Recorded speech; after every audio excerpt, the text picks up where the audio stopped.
one that finally got across the line today that I've been like.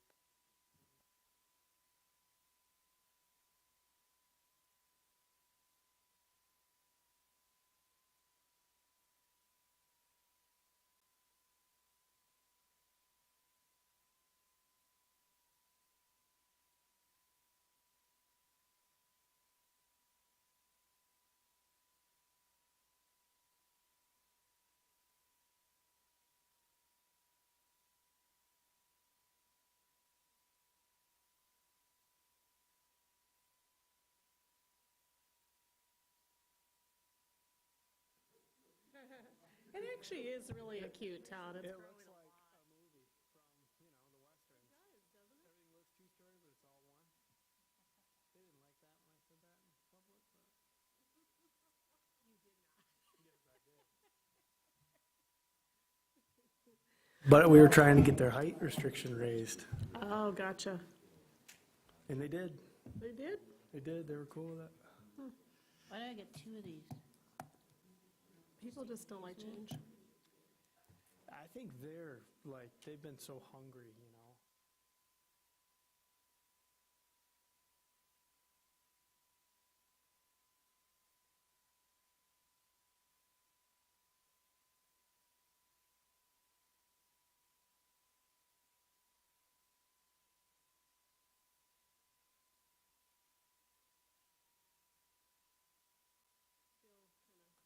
It's good to see that.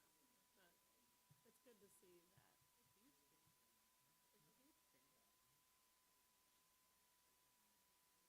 housing there. So that'll be the next place people are migrating to. Right.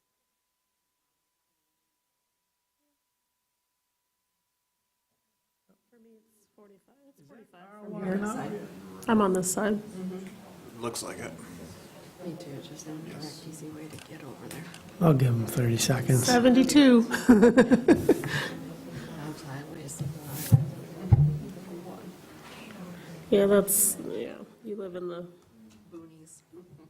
curvy district. Mm-hmm.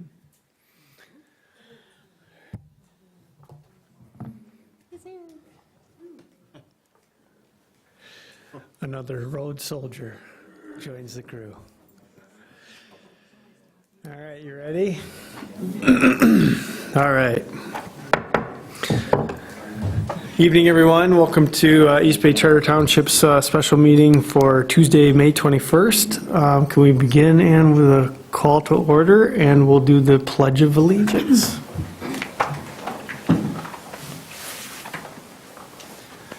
I pledge allegiance to the flag Of the United States of America, and to the republic for which it stands, one nation, under God, indivisible, with liberty and justice for all. Thank you. We could do a roll call, please. Ferguson. Here. Richardson. Here. Walters. Present. Edley. Here. Wassam. Present. Leonard. Here. And it's noted that Gonzalez is absent and excused. Thank you. Next up is review the agenda. Anyone have a conflict of interest to declare for anything on the agenda? Okay, hearing none, we'll move on to approval of the agenda. Any changes or alterations? Are we good to go? I'll make a motion to approve the agenda as presented. Second. Sorry. We have a motion by Mindy, seconded by Carl for approval of the agenda. All those in favor signify by saying aye. Those opposed, motion carries. Next up is the approval of the meeting minutes from May 7th, the regular meeting. Any changes or alterations?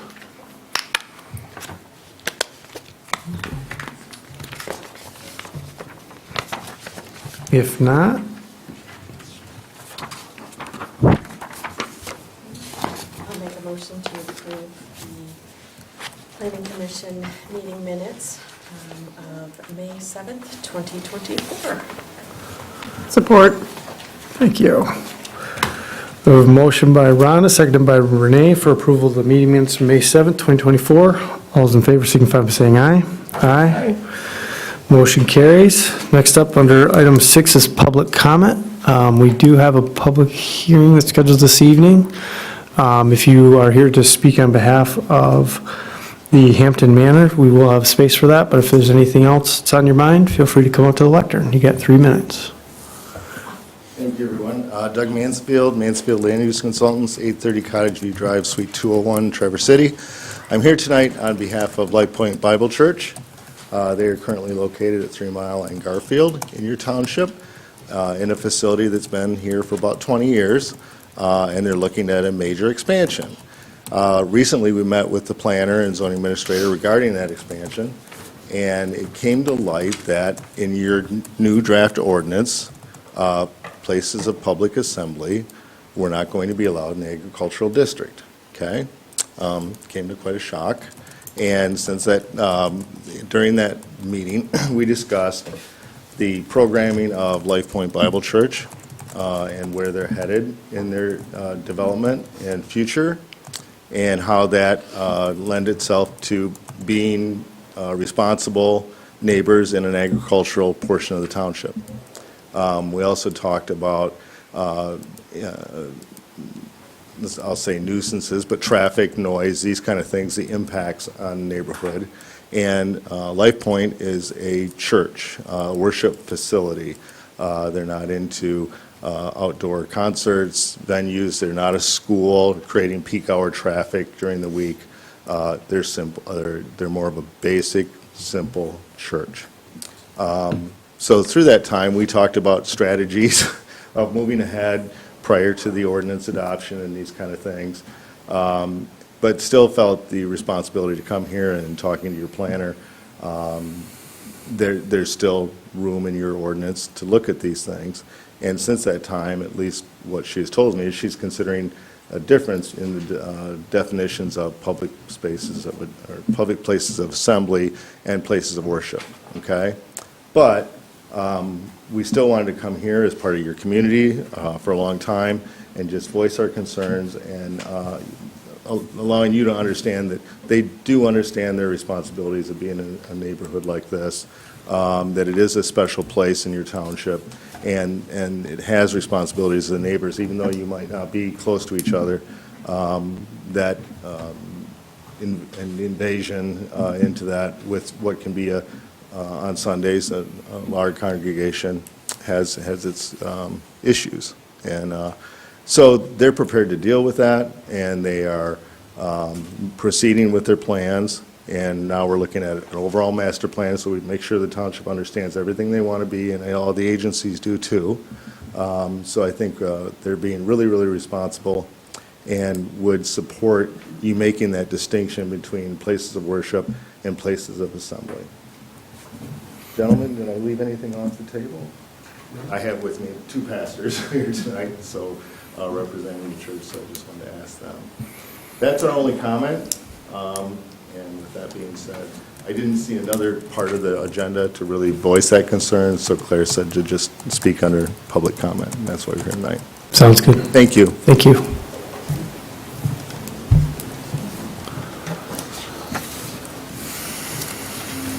Good evening, Judy Nevitz, East Bay Township resident. I'd like to address a few concerns tonight regarding the ordinance as well.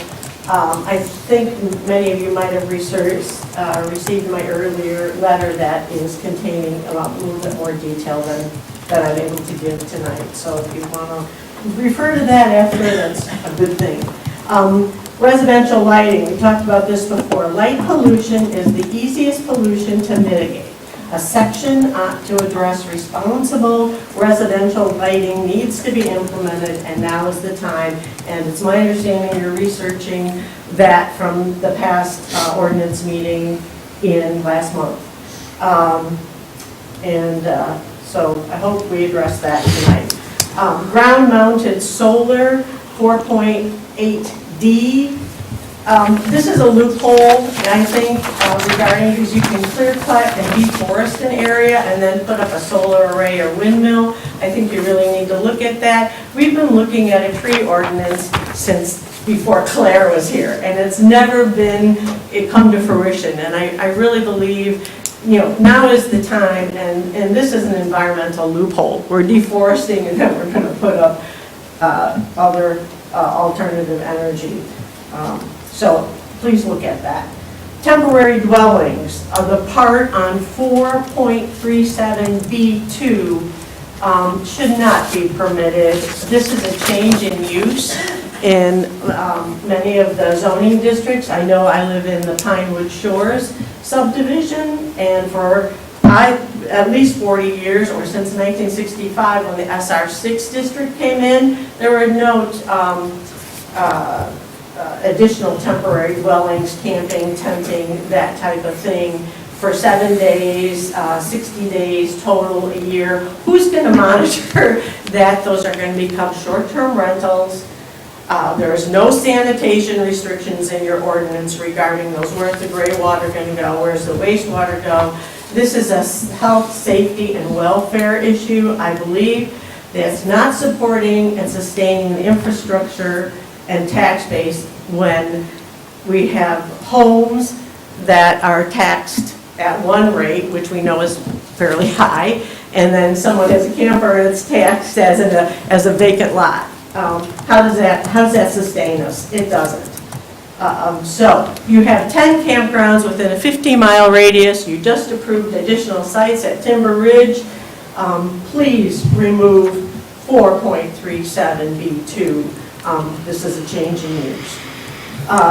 Page 5-26, I think it's D1JB, Lake District nameplates. We do have some tacked to trees right now, but I think, again, this ordinance needs to be thought through. Who's going to sink the posts? Are they going to be 33 feet from center? Who knows that kind of thing? Who's going to call the dig? Are they going to hit a gas line? Are they going to hit a utility line? None of that is outlined. You can just say you can do it. And you can put up nameplates that are 1.5 feet by 6 inches. Who's going to monitor all that? And when some resident leaves, are they all going to be uniform? I mean, it's going to turn into a mess. So I think we really need to think about that kind of eyesore of signage in the lakes area. Burn permits, they're not even addressed in the ordinance. We don't issue burn permits in this township. I think it needs to be definitely addressed. Page 563, 5.1, dumpsters. I think dumpsters and bins, garbage bins, need to be enclosed and put away. We are dealing with a lot of bear, raccoon. We're dealing with plows hitting them, wind blowing them across the roads.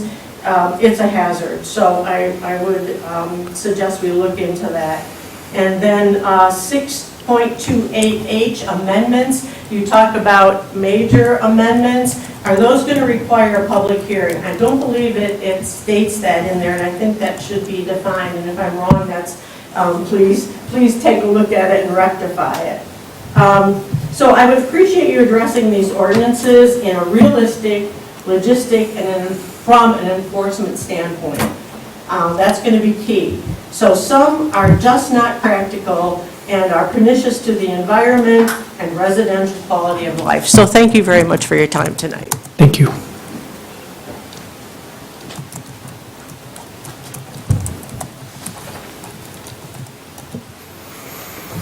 Going once, going twice. Okay, we're going to dive in. Thank you, everyone.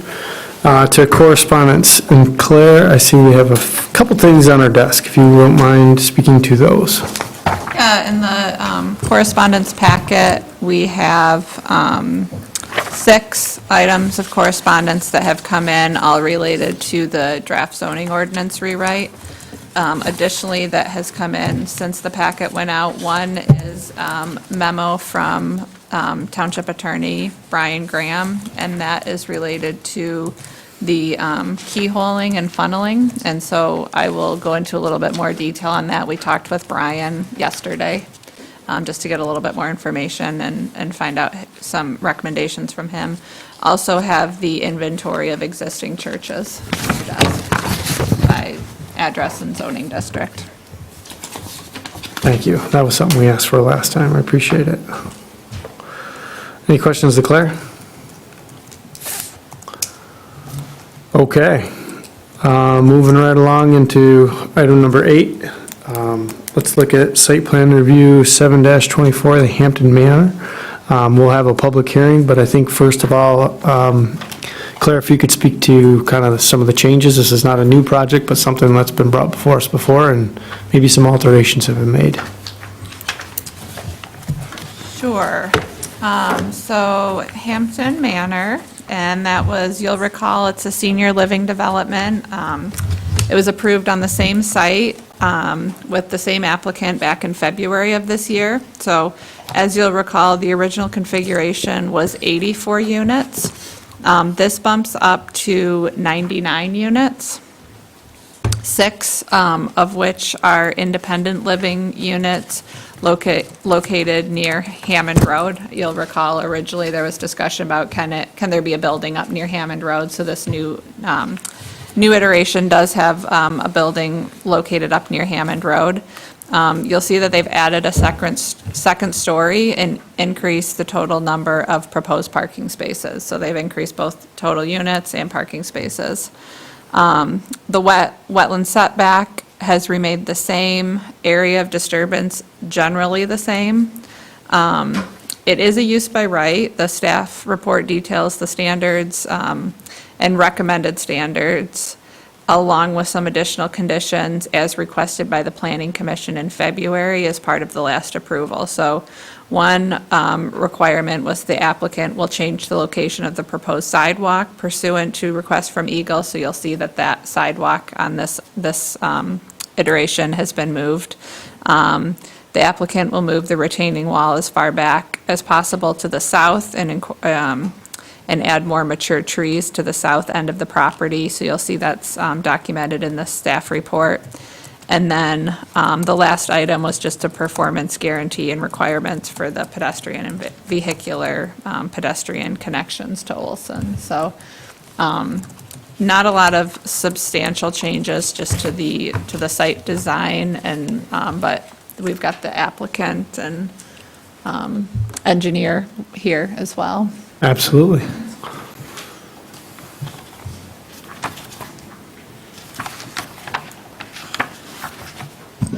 Good evening, Zohaib Sayed from Build Senior Housing. Chris here, our engineer.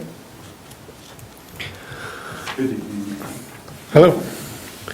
So yeah, tell us a little bit about what precipitated the change or the alteration to the plan. Yes, so based on our revised feasibility study, our team came up with this concept plan. Traverse City is truly a very special place, and all of our seniors, we feel like we need to give them more room. So eventually, the design is the same, the model concept is the same, but we went to a second story with bigger rooms. So, and we added, I believe, some bigger courtyards and a small dog park.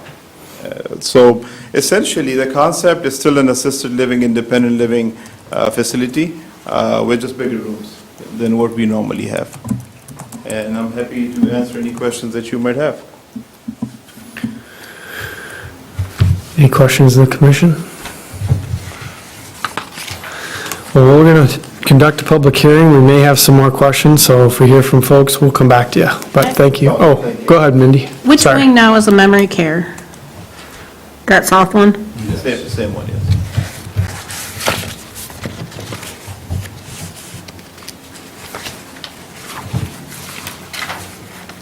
Does it? Okay, got it. Sounds good. Thank you. We may be back to you.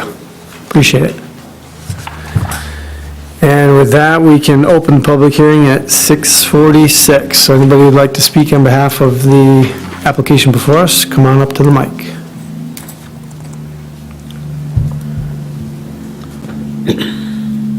Okay. Going once, going twice. All right, that's a quick public hearing. We'll close it at 6:47 and bring it back to the commission for consideration. Any questions or of the applicant or of staff?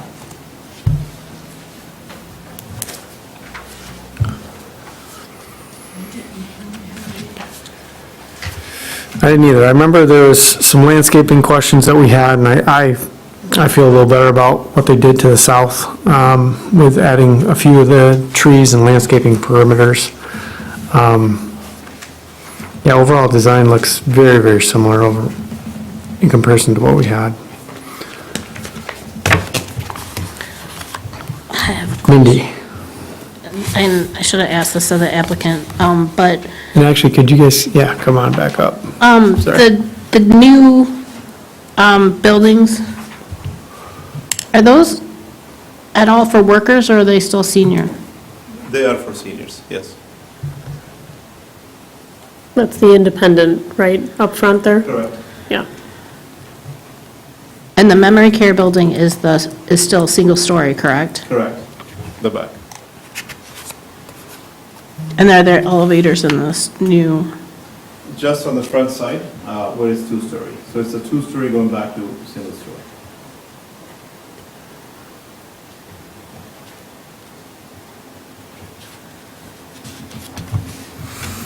Okay. Any other questions of the applicant?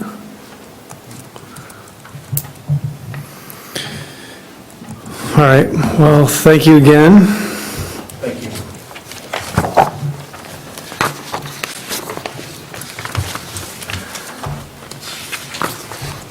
With that, I did see recommendations in Claire's motion, if we want to refer to any of those.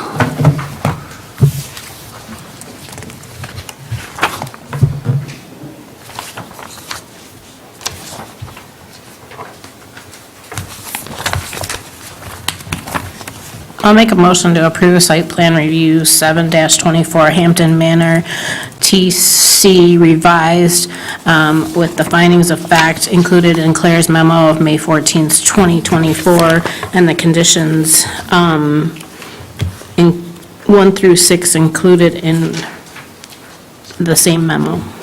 Support. Thank you. So we have a motion of approval by Mindy, seconded by Steve, for approval of SPR 7-24. All those in favor signify by saying aye. Aye. Those opposed? Motion carries. Thank you both. Appreciate it.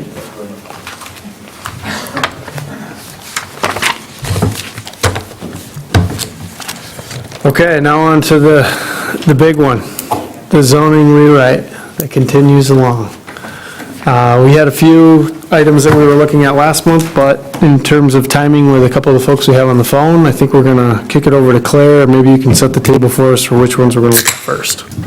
Yeah, so I believe that Joe is on the line and wanted to go over Article 4. But before that, I just wanted to highlight, we met with Giffords Webster and myself, met with Township Attorney Brian Graham yesterday, just to review and discuss a couple of items that I did want to highlight. One is related to nonconformities, and so these were a couple topics that Giffords Webster was looking for our legal counsel with some support on.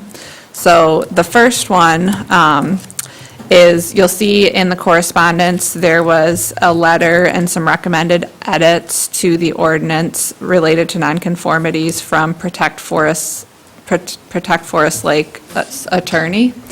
And they were related to nonconforming use standards. So it was specifically the section,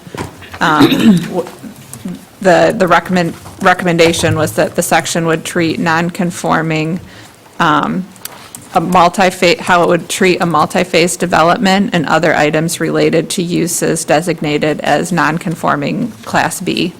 So Brian Graham did want to conduct some legal research on the first item related to whether or not there is a vested right to the full development when only one phase has been completed. And this is something that we've had challenges in the past. I know with Chartwell development, we had the PUD, it was started, then we had somebody that came in and wanted to make an amendment to the approved PUD like 20 years later, and they were clearly different phases, and only the first phase was completed. So Brian's suspicion was that when there is that construction of phase one, there is a vested right, and so when there's not a clear, the vested right requires passage of time as well as clear intention to abandon. So his initial response was, if there's no clear intention to abandon, it'd be difficult to say that there's no vested right. However, he's going to do some research. But he also conveyed to the township that this provision related to multi-phase developments would not apply to Lakemore, as they are not a multi-phase development. So Lakemore, although has taken several years to go through the process of building out, the way that, at least our attorney's interpretation was that Lakemore is a single-phase development. So just wanted to highlight that. There was also some other recommended edits to section 7.2H pertaining to Class B nonconforming uses that Brian thought made sense, and we do intend to incorporate into the draft language. So there were 3 or 4 additional edits that we plan to add to the nonconforming section. Next one, related to keyholing and funneling. We asked for Brian's guidance on the keyholing provisions. We shared with them resources that were shared by a resident and some examples from other communities. So the memo on your desk summarizes some of the policy options related to keyholing. But to summarize, as the current ordinance is drafted, it restricts any legal access to a body of water for non-riparian. So this would extend to subdivisions, it would extend to site condos, to meets and bounds, any type of residential development that doesn't have waterfront access would not be guaranteed like legal access to the water. So from that perspective, our keyholing provisions are sound from Brian's perspective. The other kind of piece of that is, what about campgrounds? What about public parks? Those types of examples that we wanted to discuss with Brian. From his perspective, if there's a legitimate use of land, such as a public park or a campground, then providing access is not keyholing. So he really reiterated the importance of figuring out exactly what land uses we want, the township wants to allow in those districts that have lakefront property. Lake access can be limited through standards. So for example, campground lake access could be limited to registered campers and their guests. We could also limit the total number of sites permitted per linear foot, those types of things. But from his perspective, like a keyholing or funneling ordinance wouldn't be appropriate to those types of legitimate land uses. Gotcha. Last one, and this was related to Doug Mansfield's comment on the churches. We did, just in the updated draft, have added a definition of places of worship and added it as a use permitted in the agricultural district. I also wanted it added to the rural residential. That was just an oversight, so it should also be in rural residential. And so that's an attempt to allow places of public assembly, but not, places of worship, but not places of public assembly. So definitely open to input from the Planning Commission, but I think that this would allow us to kind of continue in a similar kind of historic nature of allowing churches and places of worship without having some of the unintended consequences that we were seeing when, like, the Planning Commission was reviewing wedding venue or those types of uses, so. How do you want us to move through that? I would say if you have any feedback on those 3 items that I just mentioned, we could discuss now, and if not, we can turn it over to Joe Tingary. Well, while it's top of mind, maybe, I think I'm in your court 100% on the places of worship. I don't think that was kind of an unintended consequence from past conversations we've had. I don't really want to open up that can of worms to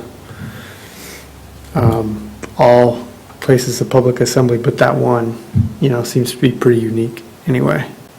Anybody else have feedback? Do you need to define worship in any way? Yeah, we did Okay. in the draft ordinance. And is there times associated with anything like that, or just, Well, I was wondering if there's structures associated with that. So can a place of public worship buy a piece of property, put a tent on it, and then have weddings there? that's kind of what I was getting at, and what guess what, Yeah, so we have what similar, qualifies? similar regulations for places of public assembly as we do for places of worship. The real difference is just where they're permitted. And you'll see that's in section 435 of the draft ordinance. It's an indoor facility.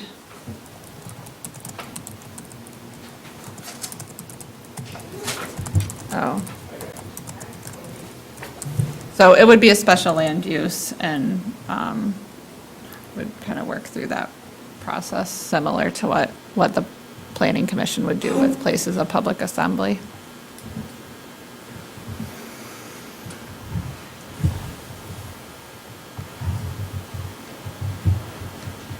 Yeah.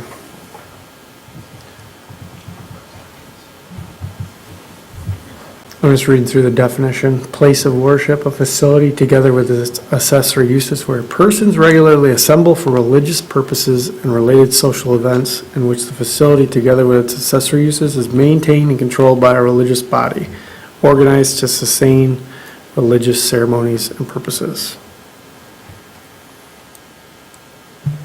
I think it sounds pretty self-explanatory, but.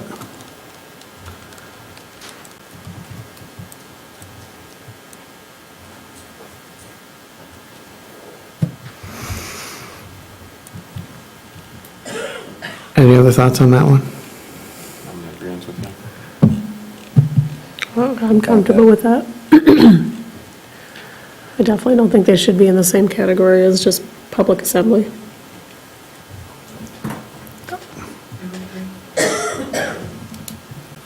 Working backwards, you also had, well, the first one you brought up was the nonconformities, and we're going to look at that later.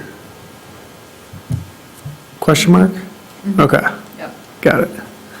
And then what was the second one? Was the keyholing. Keyholing, okay. So can we take a look at that? So help me to understand.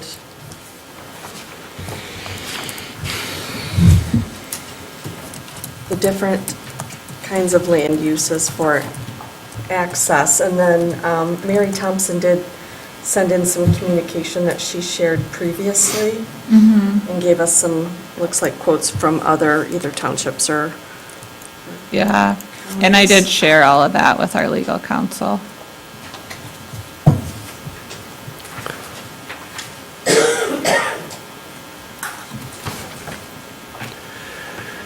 Again, I do think there is a difference between places like campgrounds and, versus a subdivision that puts, comes in and wants to utilize one lot.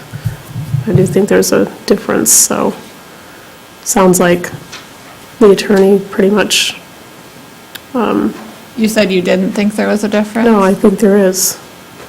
My voice is going tonight, I have no idea why. The stuff that's flying around in Oh, the yeah. air. Oh, Yeah. totally, totally. And my eyes bloodshot. No, I think there definitely is, so I think that he spelled it out pretty well in his explanation.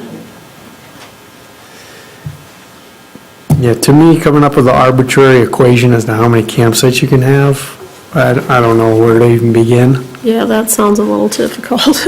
or a camp for that matter, that may or may not already be there. I think it's a, There's any legal dispute. because it sounds to me like it's pretty straightforward from a residential standpoint that it's not allowed. We have a number of legal non-conforming keyholing, and so that's something that we would just ensure that it doesn't expand or enlarge. Which we probably have an inventory of to date, I would imagine. I mean, we have, we don't have an inventory of all of our non-conforming. Yeah, it's kind of hard to find. Are they cabin courts? Or, So What's cabin a courts is typical different. example? Cabin courts is a legal non-conforming use. Right. But cabin court wouldn't necessarily be keyholing, just because that's one parcel, and that was a use at the time that was permitted. So now we don't permit cabin courts, and I think the reasoning behind that was just the intensity of the commercial use. So We have some, like subdivisions that have a shared common access point. And so those are legal non-conforming, but since the keyholing provision was put in quite a few, I'm not sure how many years, I can't remember how many years ago, but that wouldn't be. Okay, so it's been in place for a long time. Thank you. But he feels confident that this basically covers us. Yeah.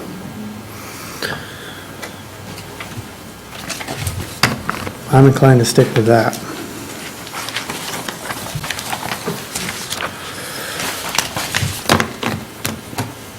Anything else you wanted to touch on? Anyone? Any of those matters? Because if not, we can kick it over to the folks on the phone.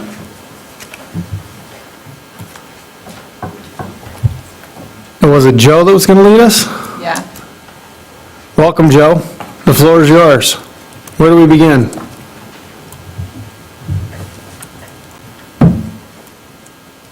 Hello, I'm Andy, and I can just quickly kick us off real quick before passing it over to Joe, just because I'll be sharing the screen. So for that purpose alone, I will show you what's going on here. Can you see my screen, my PowerPoint? Yep, looks good. Cool. So again, we're here to discuss a few articles of the clear zoning, specifically the use standards, Article 4, and the administration and enforcement, Article 7. This is workshop 3 of 4, and we will keep going with this. So I really don't want to rehash this slide. We've already discussed this, but Planning Commission is reviewing this because the Zoning Ordinance Subcommittee has approved all of the language. So just using this to get an extra review and an extra set of eyes by Planning Commission and extra feedback by the public and the Planning Commission. So I'm going to pass this over to Joe now so that he can go over Article 4 with you. All right, thanks, Andy. How's my audio? It seemed like when my headphones were on, I wasn't getting into the microphone. You're loud and clear now. Thank you. All right, so Article 4 is the portion of the ordinance that holds standards that are specific to particular uses.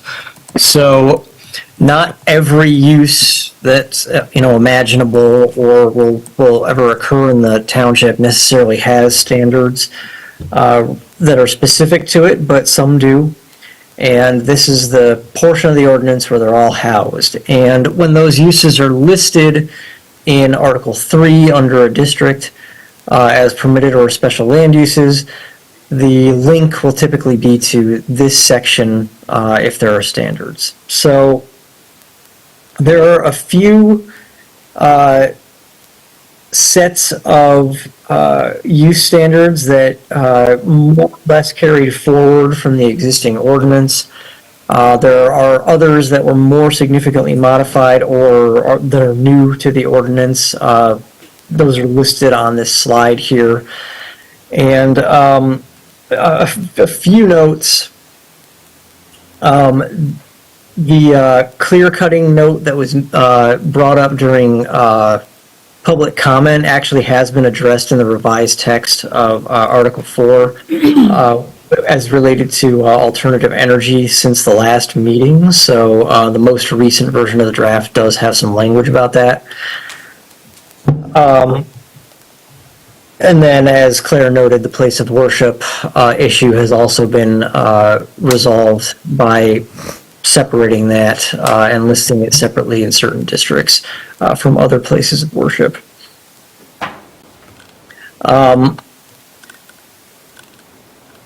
I'll kind of do a little overview of what's in the chapter, but I don't want to get too deep in the weeds with my presentation because you've had a chance to review it, and we're really more interested in what you have to say tonight than what we have to say.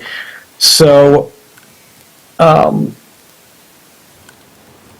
accessory uses kind of lead off the chapter, and that includes accessory dwelling units.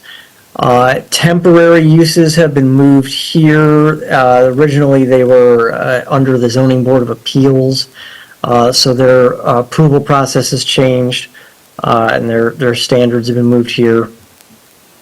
Under agritourism, we've really tried to work to provide some common sense guidance on those sort of value-added farming uses. Alternative energy is one that's mostly new and focused on solar because you have more solar resources than you do wind resources as far as power generation is concerned, but we do address wind in there as well. Some of you may be aware that there was some legislation recently passed about utility scale solar energy. The rulemaking process is still in progress on that, but most of what is in this ordinance will not be affected at all by that legislation, and we changed some of the language to punt to that legislation when you get to a certain size of installation. Drive-through facilities and outdoor cafes, we worked on the standards for those with the steering committee pretty extensively. And wireless facilities also got some pretty major overhaul, mostly due to the fact that there have been some changes in federal and state law that affect approval timelines and the level at which we can regulate certain activity on those sites. There are certain, they're called exempt facilities is the term that you'll see in the ordinance. And, we're limited on how we can handle those in the ordinance. So the ordinance language has been updated to reflect those limitations that are now found in state and federal law while still exercising the control that we're allowed to exercise. Claire or Andy, if both of you can feel free to jump in and add anything else that you feel needs to be said up front, but otherwise I think we are ready to hear from you and what you think of what we in the steering committee have brought to you here. Thanks for that, Joe. And just kind of walk through a couple of them that I took note of. I see the public places and places of assembly incorporated in there, so I found that one pretty easy. And then I definitely caught your 48E11, which addressed the commercial wind and solar clear cutting, so thank you for that. Anything else that jumped out at anybody they wanted to speak to? I know you got a list, Mindy. I got pages. Pages. Okay. Let's get it ready. Get it ready. Where do you want to start? I would like to start at 4.1B3. It's talking about if you have an accessory dwelling unit and you're able to hook up to municipal water and sewer, that you have to provide confirmation of that. And my concern is that that's for the areas in the growth boundary, and I just want to make sure that we are not, if we have septic or other well, that we're not, and maybe that you're not allowed to have the accessory dwelling unit if you don't have municipal, maybe that's what. So we've, this was taken from our existing ordinance. Our existing ordinance, we do allow ADUs in both that have water and sewer hookup as well as well and septic. So right now, we limit them in certain districts. For example, the Lakes area, you can't have an ADU. But if you're in low-density residential, if you have well and septic, you can still have an ADU. We do require that you get the health department review and approval to ensure that the septic system meets the capacity of that additional dwelling unit. But we do allow for them for both. Where is the requirement for the health department on here? Did I miss it? For that which is not in the municipal water and sewer? Yeah, it's definitely in our current ordinance, and so it should have been, let me just make sure that it got translated into this one.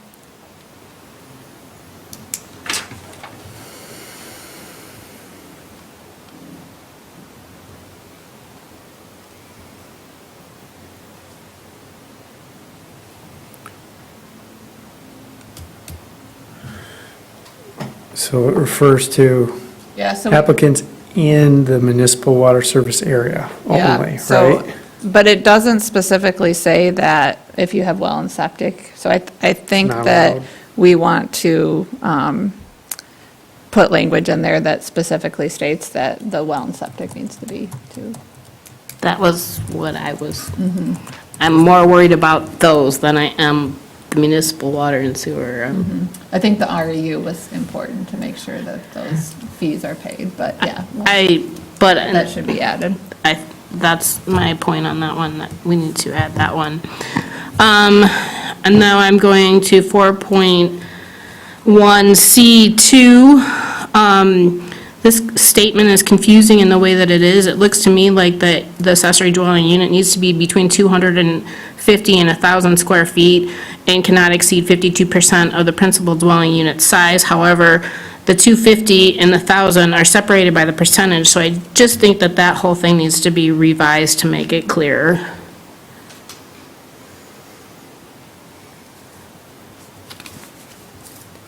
Okay. If we look like we're concentrating, it's because we're making notes in our documents. And then going to same section, number 3. It says one additional off-street parking space built required for the accessory dwelling unit. And I just want to make sure that if we have a site that has many parking spaces, that we're not making them make another parking space. I don't think we need to make parking spaces if they're available, so I think we need to put that in some kind of parking standard instead of just mandatory. And I looked, Add one, yeah. and I looked specifically at section 4.10, the bed and breakfast, where it says, 2 + 1 for every, so that, just look at something standard, not requiring it. And then, I'm still in C, number 6. Why can't we face the road? I don't understand why. I was kind of wondering about that myself. I think it might look nice if it faces the road, and it might look a little odd if it doesn't. I think there needs to be something there. I don't know why that's in there. Yeah. Yeah, I Could be if their backyards were maybe shared or something, or an alley behind. I mean, That's the only generally, an thing I could think assessor, of. yeah, so generally, you're looking more at like a duplex, or, like 2 dwelling units, if they're both facing the road, which is also fine. I mean, that's another tool that property owners have, is to have just 2 homes on a single property.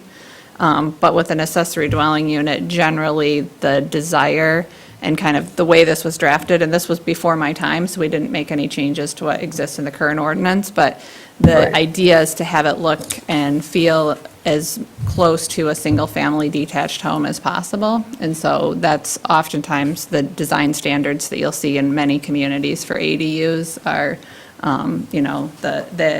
it's accessory, so it's behind the principal unit, it's above the garage, it's not kind of prominent facing the road right up next to the home. So I don't have a strong opinion either way, but that's the thinking behind it. And we do have other tools and avenues for doing 2 dwelling units on 1 parcel. I think it kind of depends on the parcel. I- And so we can't really, if we put that, and then there's a parcel that it just makes it super challenging to put it sideways or whatever, then we're limiting that site. Could we just strike it? Yeah, I think that's fine. I Yeah, think it could be struck, yeah. I mean, it's in your current ordinance, but it doesn't need to stay. yeah.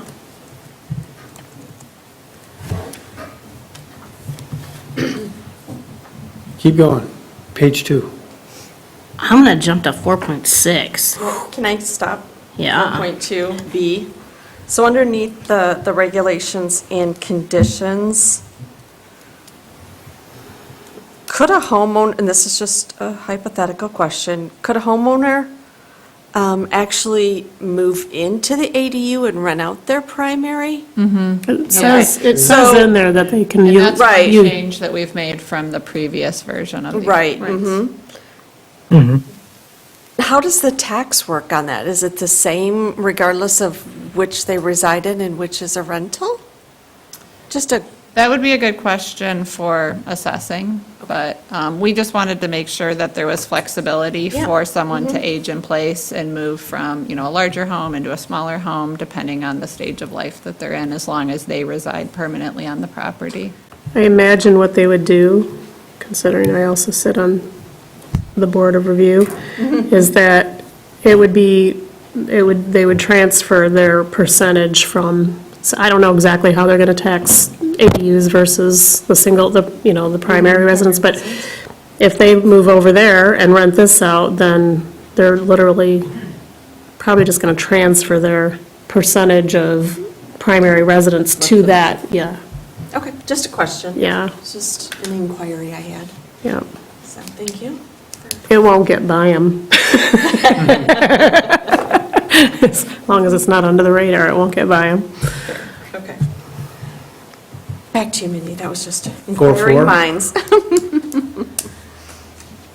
Did you say 4-6? 4 or 6. So, 4-6. there's a lot of discussion about ancillary uses on the property, and it talks about, haunted houses and that kind of thing, and the parking associated with it. Why can't we just put that as a transient permit instead of having it on a special land use? I mean, because, I'm thinking haunted house, I'm thinking, hay rides and that kind of things that, you're going to have that extra parking need and you're going to have that, but it's a short time. So to me, that's more of a, and maybe it's because the transient permit's only for a single event and you might have a season here, maybe that's what it's for, but I'm just thinking when you're talking about parking for these larger events, say a haunted hayride or whatever, it's talking about those parking spaces have to be considered and everything else like that, and I don't, apparently my parking was my issue today when I was reading things, but I just feel like that's, more than we need to regulate. I think it's a little bit challenging with the transient activity. They can be issued for multi-day, but transient activity is really intended for kind of rare, like not reoccurrent. So if this venue is really working towards kind of agritourism and leveraging that, I think it's a little bit onerous to have them come in for transient activity permits for each time, as well as, based on our legal counsel, we should really only be issuing 2-3 at the maximum of transient activity permits for a specific location. Otherwise, they become like an event venue. If we're constantly issuing transient activity permits, it's changing the use of the land, so. Okay, then I was, for those, and I didn't write down what section it was, of course, in here, but in this section somewhere that talks about the extra parking, and how it's counted somehow, and I was just wondering if we should, Like the overflow parking areas Yeah. that we provided, which can accommodate seasonal parking peaks. and it's counted into something, It shall not count towards the maximum impervious surface calculations. Another consideration is that, you might have, like a barn that gets converted to that kind of haunted house use, and it's not used all year, but nevertheless, that's what it is now. I know there's a couple of examples of that in this part of the state, and, they basically did a site plan for that use, and now they get to use it every year. So it kind of goes back to what Claire was saying, that they're just approved for that use every time the season rolls around. Well, so my comment, and it was interesting, because when you just read this section, you used the word "not," and as I read it, that word is not in there. Such parking areas are not required to be paved or gravel, but the parking area shall count towards maximum impervious surface calculations. Oh, you're right, yeah. So I don't think that it should count towards the maximum impervious surface calculations, because it's not paved. No. Yeah, if it's gravel, it would count towards maximum impervious surface just because of something that's vehicular and driven on, according to our township engineer, would be considered impervious. If it's lawn, then we wouldn't count it. So I think it would be evaluated on a case-by-case basis. I think when we were talking about this, I remember I think it was the concept of like a Jacob's corn maze was discussed, that we were, something that could be visited all summer long regularly, and so not just even like a haunted house thing, but like 4 months of traffic. And I think that's part of the reason some of those standards were in there. So in the way I read D2 is that it doesn't matter if it's grass or pavement, that parking area is counted into the impervious surface calculations. Yeah, and we can circle back, but if it is driven on regularly, it's Well, you're probably gonna- impervious. You're gonna compact the soils, and it's gonna have, Yeah. that was my only comment there. You might, Okay. Well, we can visit, Claire, we could visit the grass parking area, how frequently it would need to be parked on in order to count as impervious, or something we could do there, I'm sure, Okay. to make that adjustment, because if it's used infrequently as overflow, there may be some justification for not considering it impervious. So we can talk to the engineer about that with Claire.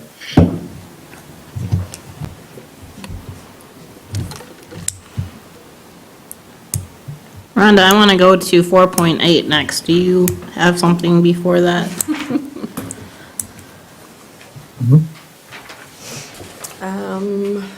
That was already addressed. Nope, that's next. Okay. So with regards to the wind turbines, previously the township board has voted down turbines, so I just wanted to make sure that that was out there. Well, and I guess I'll let Joe speak to that, but this is, and Joe, do you want to go ahead and speak to the, kind of what we've developed related to the turbines? And what you have here is, it's broken down into two tiers. You've got kind of small windmills of the kind that might be put on a farm. And then you've got your larger, more utility-oriented systems.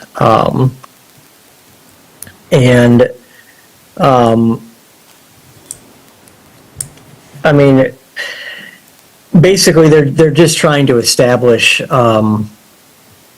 regulations for how these would be handled in the township if one of the larger ones were to be put here. With one of the things that the new legislation I was referring to earlier does is it creates a state-run process for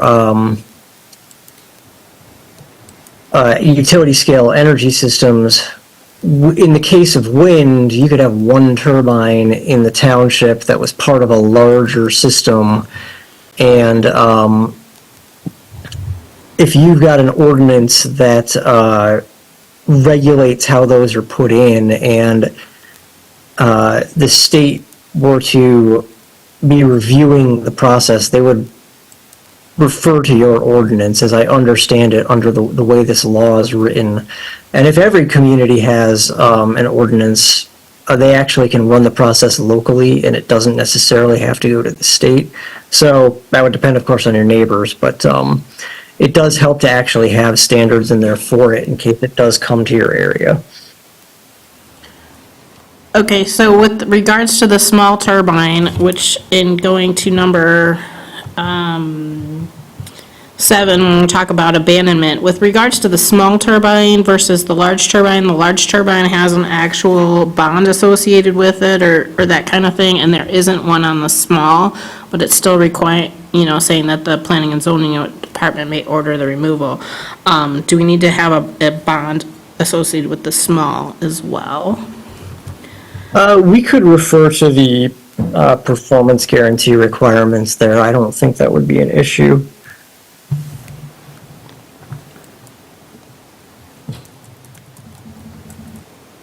I have a formatting, I have a typo, and then I go to solar. Do you have anything on turbines before we go to solar? No. Anybody else? Since I apparently am driving again. You're going. With regards to solar, when we talk about ground mount on solar, we talk about the canopies on parking. Isn't that really a roof solar and not a ground mounted? Well, the only purpose of the structure is a canopy that holds up solar, and it just happens to be over a parking lot. So it's not incidentally being placed on the roof of a structure that has another purpose. So I guess that's why we were treating it separately. Well, if you look at the solar structures at Michigan State University, that the parking underneath, everybody uses those so that they have covered parking. So I believe that as a roof and not a ground mount. I believe that they're dual purpose. So that's what my concern is the ground mount.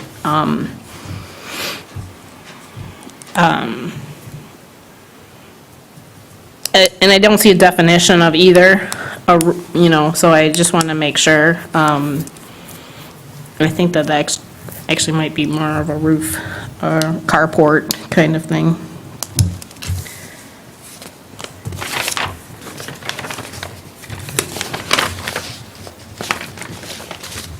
So maybe back to the point that was made when we started this exercise, if there are any drawings or anything that could depict what, besides a definition, what this would look like, Could be helpful. yeah, it would be very helpful.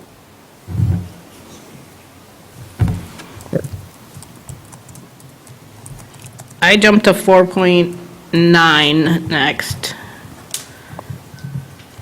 Yeah, we addressed the clear cutting, so, yep, we're good there. Okay.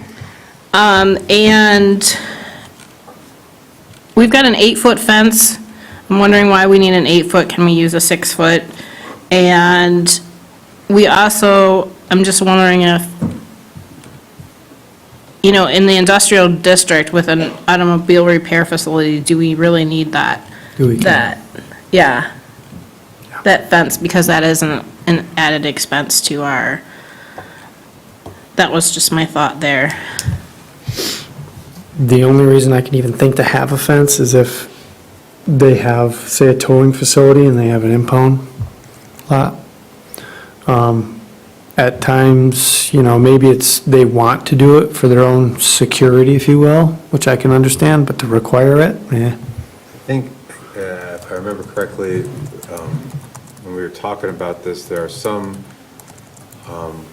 auto repair facilities that stack like drums and things, brake drums out back for pickup, as well as tires. And there was some question, and they're not interior to the facility, they're kind of back up against the building. Thinking of like Marathon Automotive, if you look in the back there, they're stacked, and it can be pretty high. I think that was some of the reasons by that fencing. I don't know if it was in our previous ordinance. But It is. Yeah, I was remembering that was some of the discussion I remember around that, and why we try to distinguish repair from servicing. Well, the thing that gets me is that it says all inoperable vehicles, and an inoperable vehicle could be a vehicle with a flat tire, right?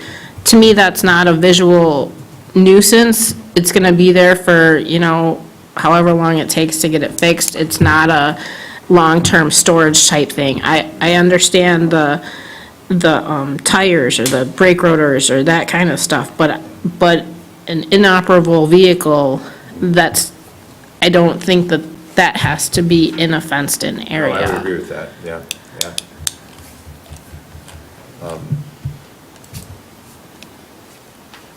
And 6 foot versus 8 foot, I mean, I can't see over a 6 foot fence, why does it need to be 8 foot, right? I don't you know, I think 6 would be appropriate.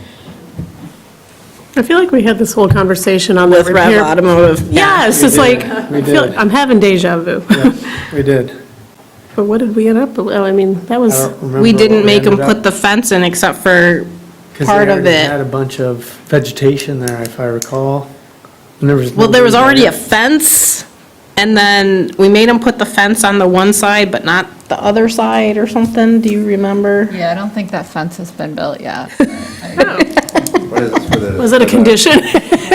Was this the limo service thing? Yeah. Yeah, yeah. Over there off Been kind 3 of Mile? working with them on a few things, but. Yeah. I mean, if I'm them, the only reason I would even put in a fence is specifically for security. I mean, if you're already in an industrial zoned area, Yeah. where we got like 4 of them on that map over there? I don't think it needs to be the way it is, so I just wanted to bring that up for discussion. Definitely our opportunity to fix it. You think we should leave it in or just take it out?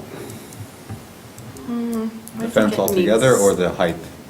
I was gonna say all together, but it's up to you.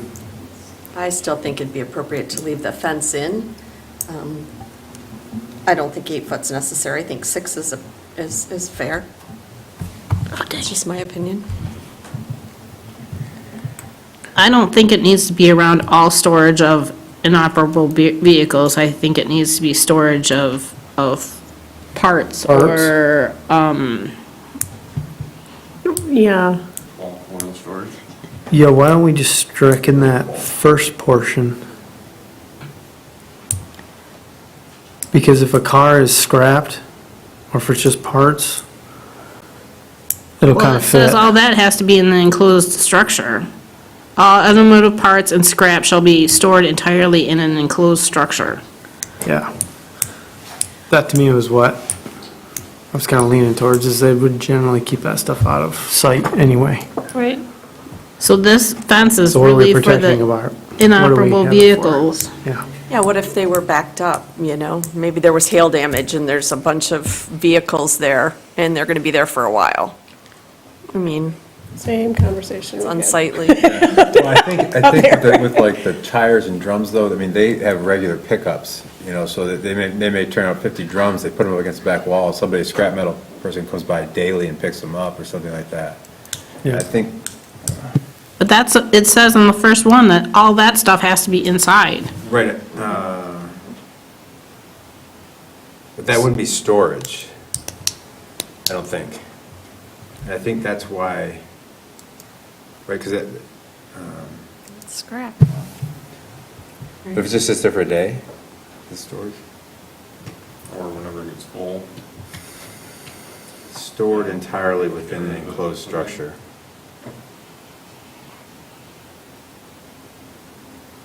Just don't want it looking like a junkyard, right? Where Yeah, I that think has the occurred challenge here is that, the one that we just recently reviewed with the planning commission, it's in an industrial park, but we've got, an architectural firm, we've got a number of different professional businesses that are there, so I think it's reasonable to have some type of screening, whether it's 6-foot fence, whether it's vegetation. I think, this is a special land use permit, so I think, working with the applicant to make sure that there's mechanisms in place to not have it look like a junkyard. Yeah, I don't know. I mean, I'm hearing what you're saying, and I'm interpreting it like we have flexibility to work with them on a case-by-case basis, based on what they're trying to do on the site that they have.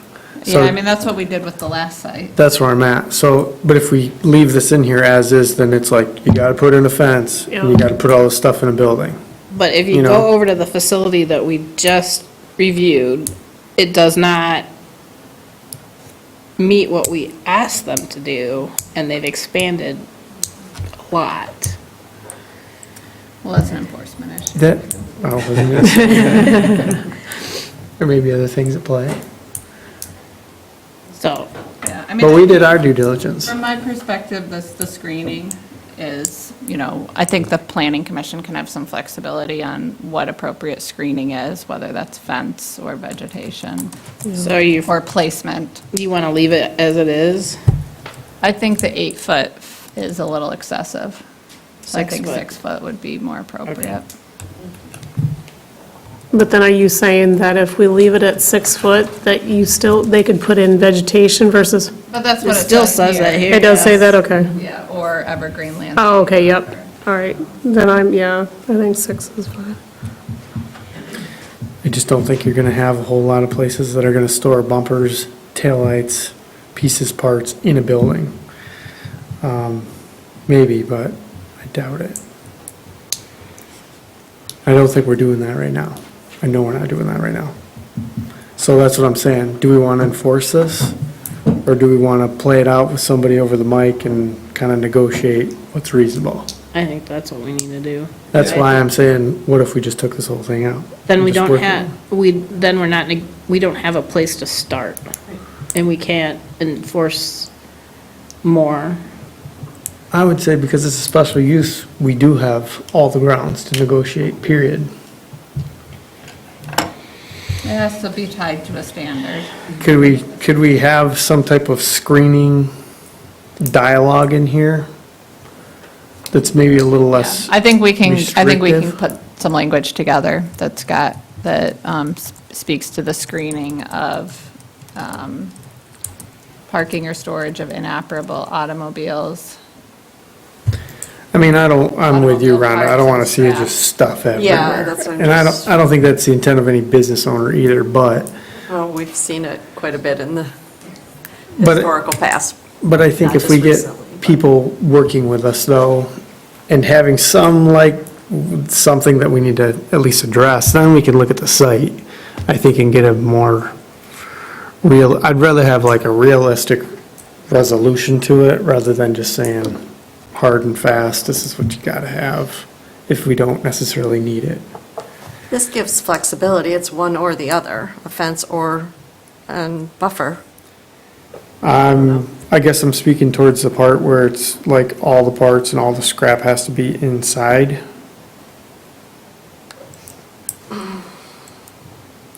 I think we should see what Claire comes up with after she Yeah, let's takes it bring it. back. I like that. Parking lot? Good luck. Parking lot. Okay, one more. 4.11. My question here is, we spent a lot of time figuring this out, and everybody has basically come and said this doesn't work. So do we want to keep it?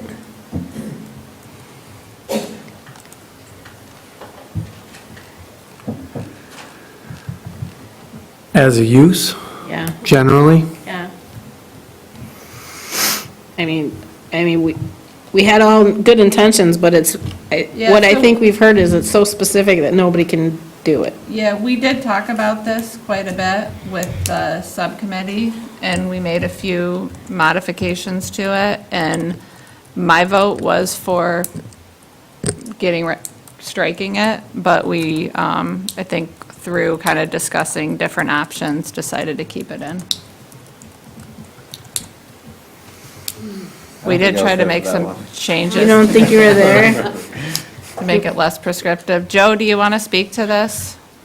Or actually, Joe's gone. Andy? Yeah, sorry about that. Joe had to leave. He was double booked and the second meeting for him tonight was starting. So I'll speak to it a little bit. I do remember I think we had some brief discussion on it, but I think where we landed was, it was just an extra development mechanism that I don't think, that it is rather prescriptive. I agree with you. I think that there is still a way to get similar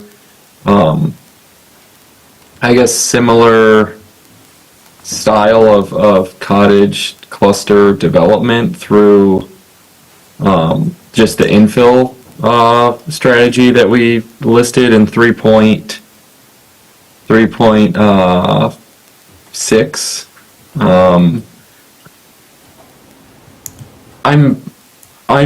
also just recapping through our documents, if you can bear with me for a minute. I think we kept a lot of the original language of the cottage cluster as written as well. I'm trying to size it up side by side here.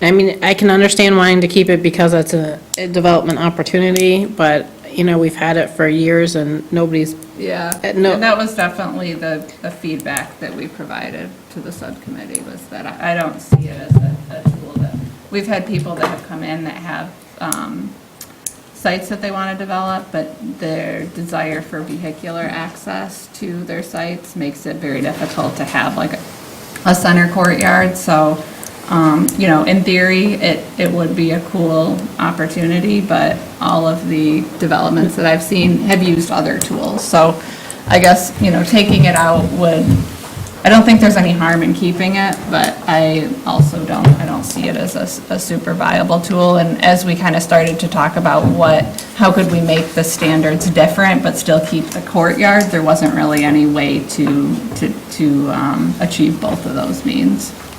Is there harm in not keeping it?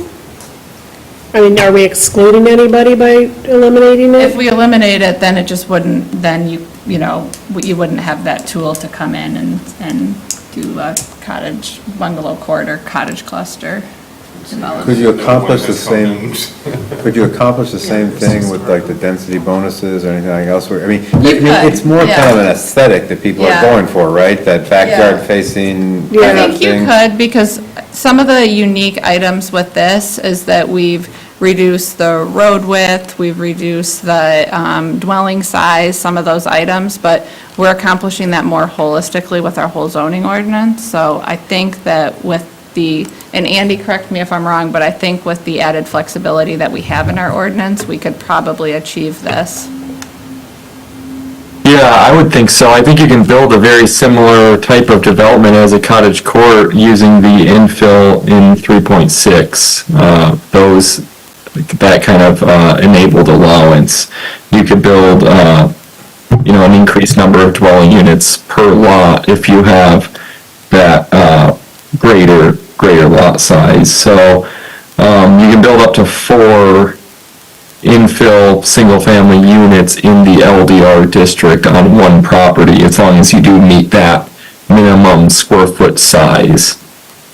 So you're getting the same type of result, it's just not as prescriptive in its design, essentially. I'm fine with taking it out then. Yeah, me too. Make the document shorter. Lighter. And I mean, you look at the Brigantine that we're reviewing, and that's a similar, where it's a bunch of single-family homes that are arranged on a site, and so, we're reviewing that as a multifamily development, just because it's multiple units on one site, so, I guess that just further reinforces that there is the flexibility in our ordinance to achieve this without this specific provision. Strike it? Well, I'm good to strike it. Go Mindy. okay, I will go to 415. I have a quick question on 412. Under B2, individual campsites. So there's been some confusion. It can be read a couple of different ways, and I've talked to a couple folks about this. They brought it to my attention. Looking at individual campsites, it appears that those are not allowed unless the parcel is 40 acres or greater, right? Okay, all right. Yeah, these provisions are only for a site that was 40 acres. Okay, that's the way I read it too, okay.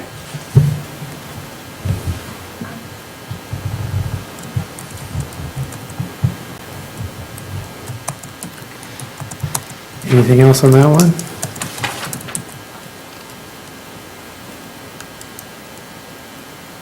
No. Okay.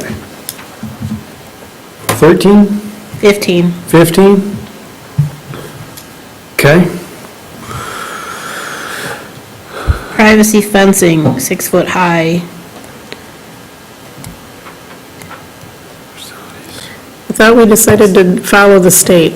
That's what Yeah, I thought we did too. Yeah, that just didn't get updated. Okay.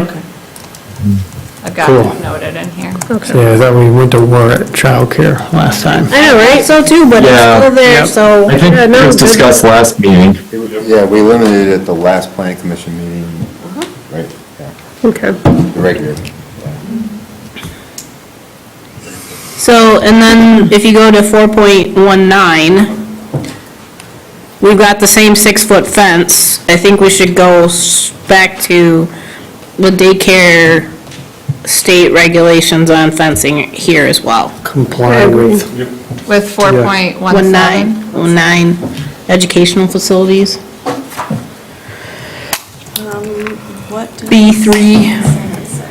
1.7 has minimum 6 foot. Yep, those are both, those will both be. Both be updated at the same time. Thank you.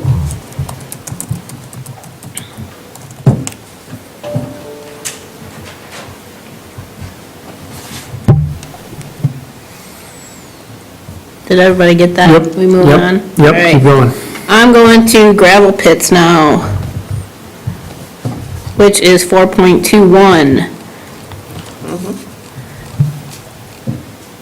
Why are we specifying that they can't work on holidays? Do we have that in any other uses? Wow. And then why a 5-year permit? Who's gonna do the inspections, and what are we inspecting for? And what's the reapplication process? Are there any possible extensions? And finally, should the permit go to the operator, or should the permit go to the landowner? Because if we have them going to a operator who's not the landowner, what does the township have for ramifications? The permit can go to the operator if they're the applicant and they have permission from the landowner. That's generally how we treat that with other uses, for example, like TC Water Sports and, but in terms of your other questions, good points. This is carried over from our existing ordinance, so I think good opportunity to review and make some changes. So you wanna You wanna put that let in the parking lot and talk about it later? Well, why don't we talk about it now, because I think, let's just make a list of the items that you want us to take a closer look at for 4.21. So the holidays, Yeah. can you repeat the items? I can just hand you this piece of paper and you can have it. But, yeah, so it's the holidays, the 5-year permit, who's going to inspect, and what are we inspecting for? What's the reapplication process? Are there any possible extensions for the permit? And then the landowner versus the operator. And because if the township needs to put something on the taxes, it has to be on the landowner and not the operator. Okay.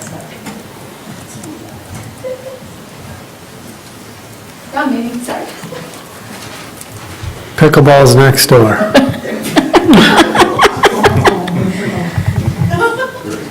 Really? I have no idea. Did I call that right? Okay. Yeah, I am too, so. 422? 423, 423. it says in B3, a major buffer greenbelt shall be provided, but there's no definition what a major buffer greenbelt is. There is. I didn't It's not find in it. this section. Okay, Did we refer to the right It's in our section? landscaping section. okay, because I went to the definitions to look for it. Thank you. Can we add a definition of major buffer greenbelt? But Yeah, we can do that. I think we explain what that is in the site standards, but you're right, it wouldn't be harmful to put in the definitions as a reference point. And then number 4, the last wait.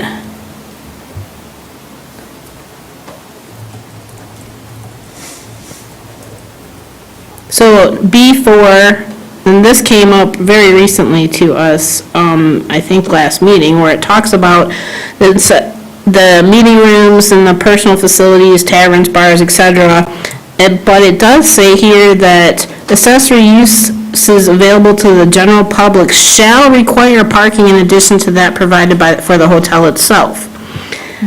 But it doesn't say at what standard. So those standards go back to the parking standards, and we do allow for shared parking of, similar uses. So they can would we need to be reference, accounted for. can we just put the link to what the parking standard is or not? We could, but then there starts to be a lot of redundancies, and as we make edits, it starts to, Be I very guess, difficult.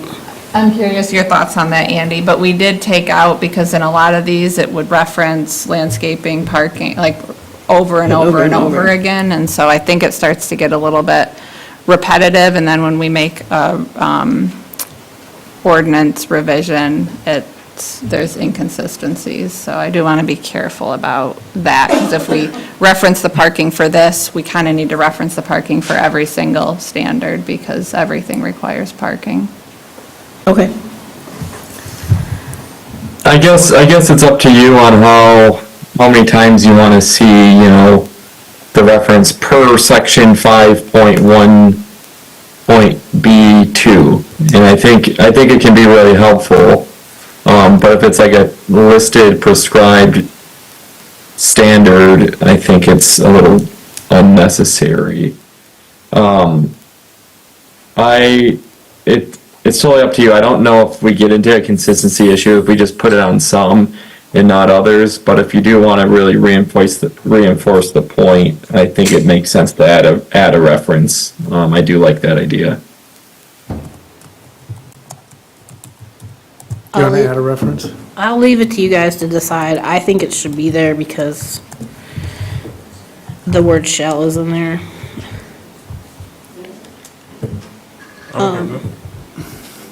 Let's add a reference, Andy.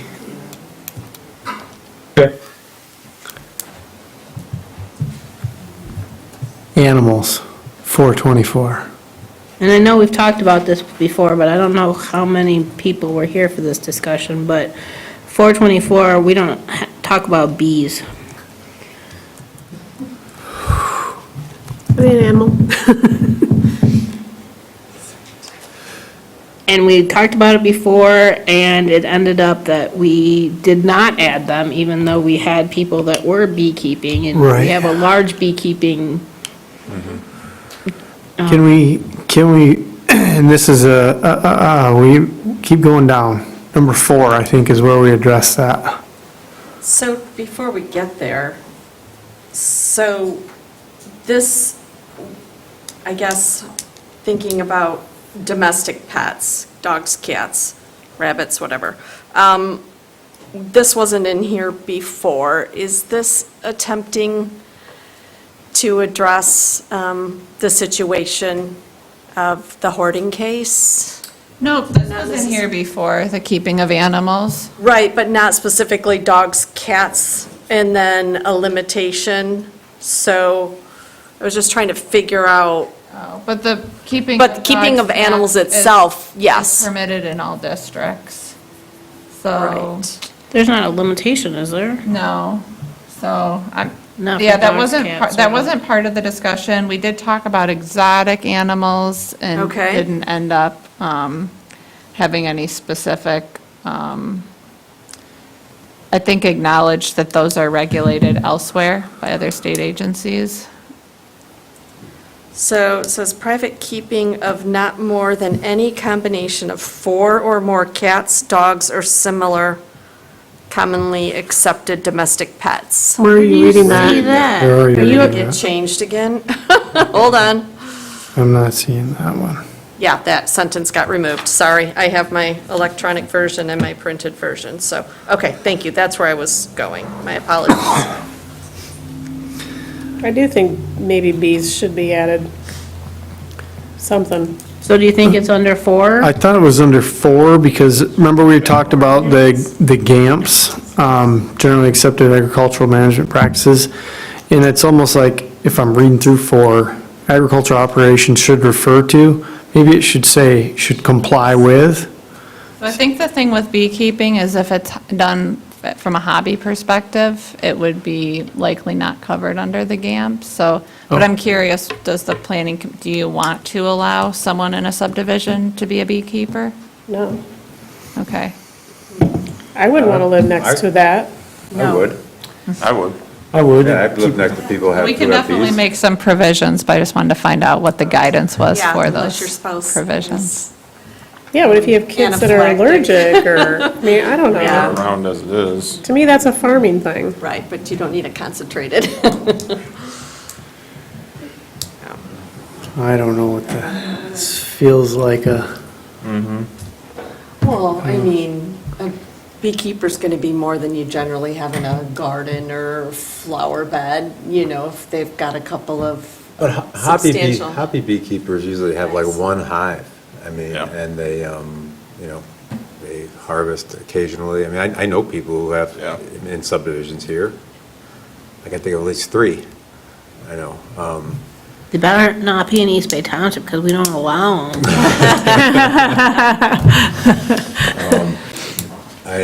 In a suburban or semi-residential subdivision setting, really the most common provision I've seen is that cap the number of hive or cap the cubic feet of the hive, just to restrict the size. So Yeah, that would, that's pretty commonly done in ordinances. okay.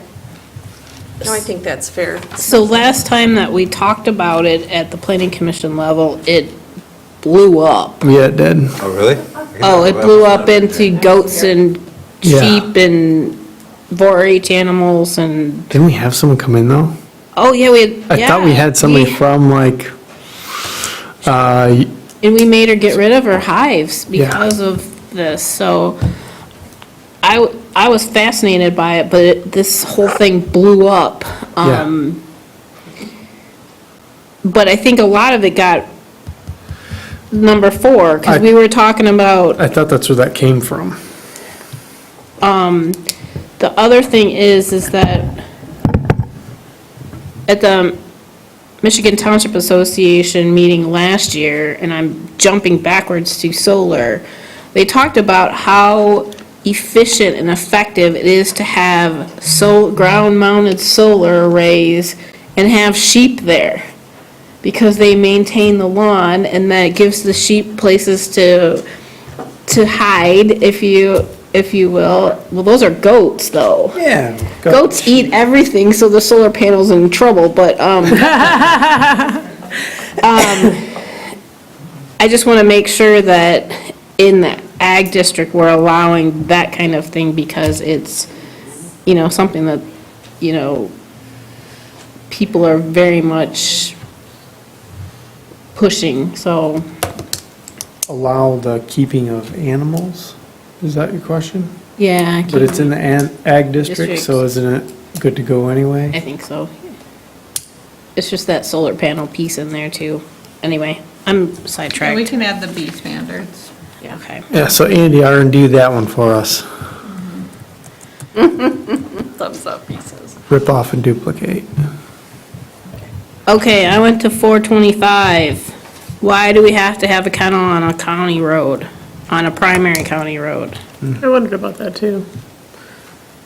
I think there was just discussion at the subcommittee level about just that kennels can have kind of significant impact on surrounding neighbors, and are they appropriate in like a more residential subdivision? But there's plenty of non-county roads that aren't subdivisions. So doesn't that kind of exclude anybody from a meets and bounds property that's not on a county? I guess they would be county roads, but you say primary. It says So primary. there you go, primary. What does that mean? Hammond, Hammond, 3 Mile. 3 Mile, 4 Mile. But who's going to depict that? Who's going to decide which is primary? County County Road roads. Commission. They will, okay. Yeah.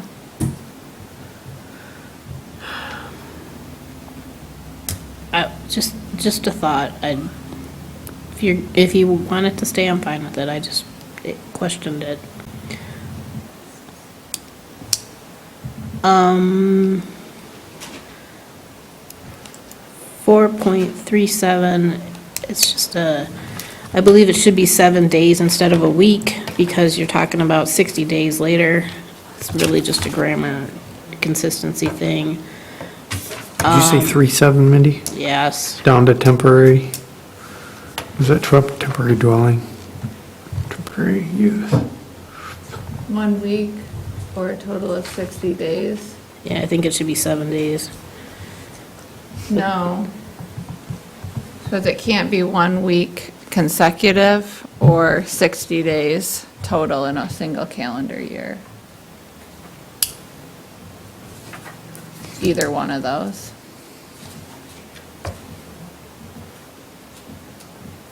But isn't a week 7 days? Right, so, yeah, 1 week consecutively, what is that? yeah, so you can't camp for 8 days on your property, like 8 consecutive days, and you also can't camp for more than 60 days in a given calendar year. Total. That's the way it's drafted right now. Does that make sense? But you just use days and this says week. The 1 week consecutively seems, that's a little bit confusing, I think. Not to exceed 1 week consecutively. So you So, have So shouldn't it be So not what to I'm saying exceed is- 7? Yeah, 7 days is fine. I think it should not to exceed 7 consecutive days. Okay. Yep, that sounds good. that sounds much better. Okay. Yeah, I mean, that just seems, I don't know, the 1 week consecutively to me leads to misinterpretation. And then this whole thing with this camping on your property, this is the addition that Judy was concerned about, correct? Yeah.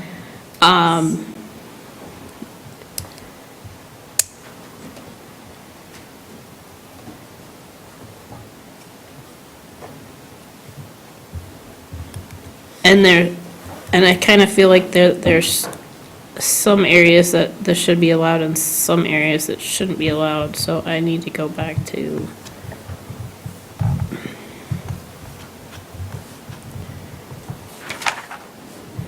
Right now, I believe we don't differentiate by district where it's allowed. But I think it potentially could have the same environmental impact if there's, where's the gray water going? Where's the wastewater going?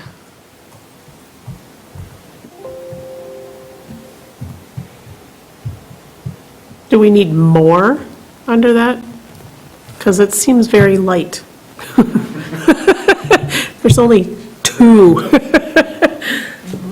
I mean, do we need more? Like what kind of standards are you thinking? Like, Well, like what she's saying about, well, do we need to, is it waste facility, like, Is it clear that people can't Airbnb, or not Airbnb, Airbnb those, or is it, okay. What about, the emptying of the, gray water and, I don't know. Do we need more? I guess is my question.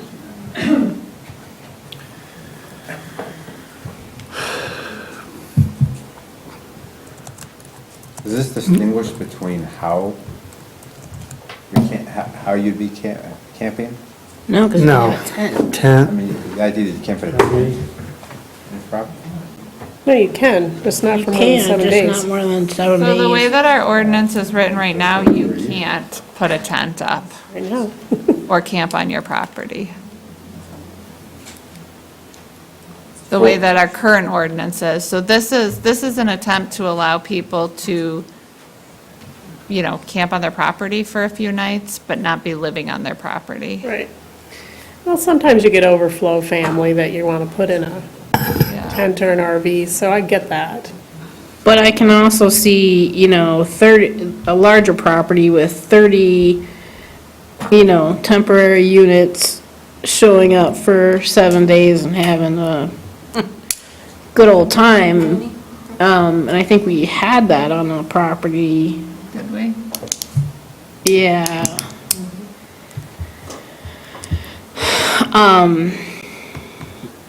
So I'm concerned about this a little bit. I'm concerned about the facilities, right?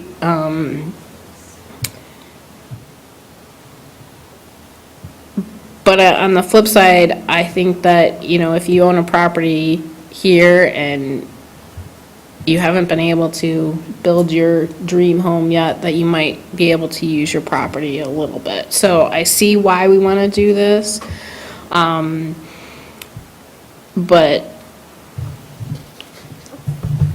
How does this affect, like, the subdivision out on, are they in East Bay or are they in the Union? One on Supply. Yeah. You drive by and you see the people with their, Well, they allow it in the HOA.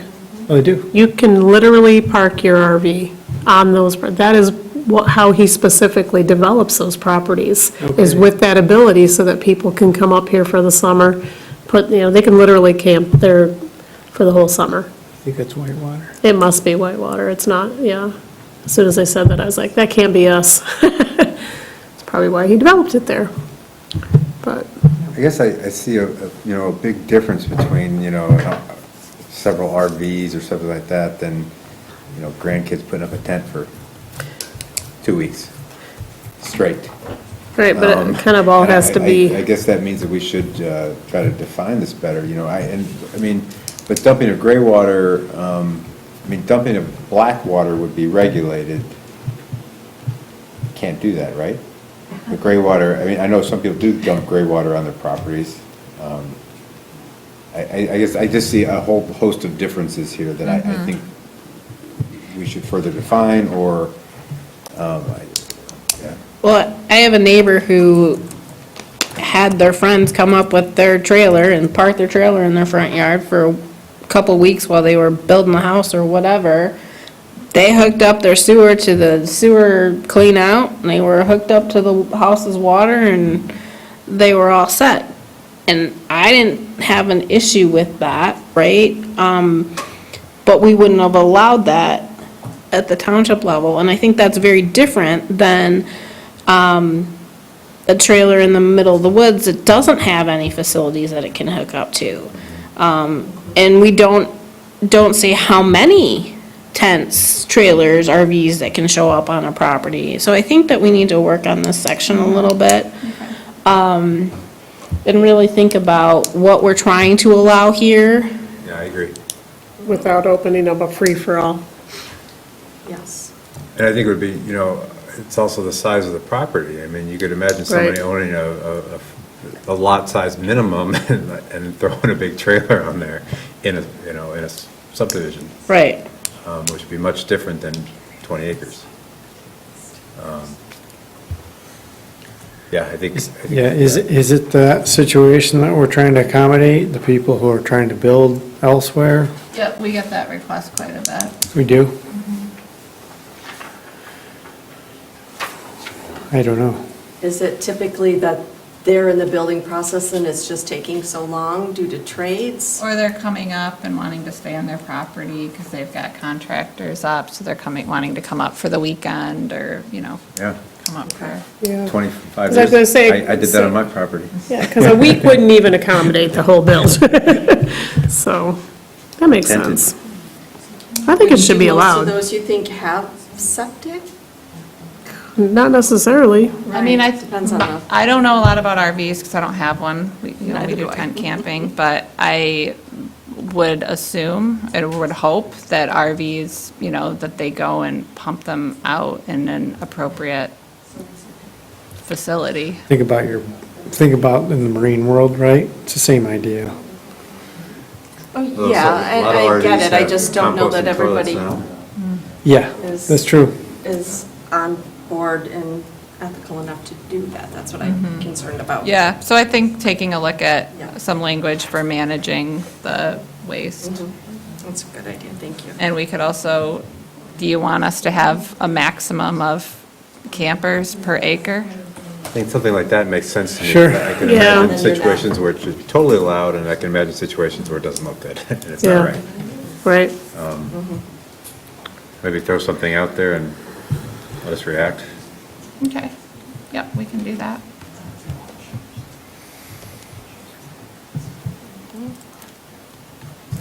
That was the last one, right? Under 4? Oh, nope, And there's that, one more. I have a comment on 4.39, but it doesn't need to be discussed. Okay.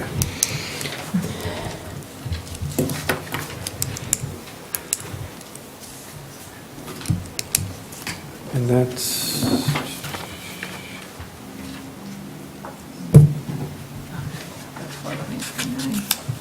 and that's it. Congrats, people, we've made it through Article 4.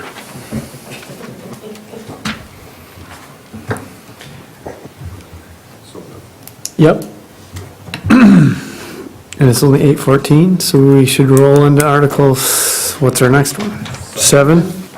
Oh, thank you. All Ball's in right, your court, Andy. We can continue to 7. Yep, let's keep moving. All right, great. So, Article 7's big changes were in amendments. So the first section, and we can kind of, I'm okay with keeping this kind of informal if we want to just start with 7.1, and I can explain what was essentially changed or added. So, pretty much what we did with amendments was we added, I think we added most of the language here during the subcommittee process. We gave criteria for planning commission to, review the rezonings, in an appropriate manner. We really spelled out the process, obviously to the States Act, and provided a little bit on conditional rezoning as well. But really what you'll be seeing as a planning commission are these standards in subsection E when you review a rezoning. So we want to make sure that that's appropriate to your liking as well as to the state case law that is kind of bounded a little bit on what communities can do or can't do with rezonings.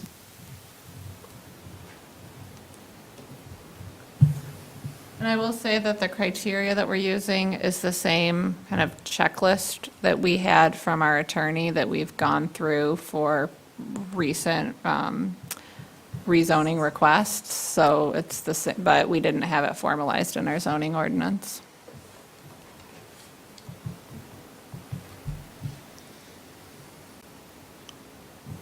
Yeah, and I do recall the township attorney being pretty involved during this part, which was really helpful.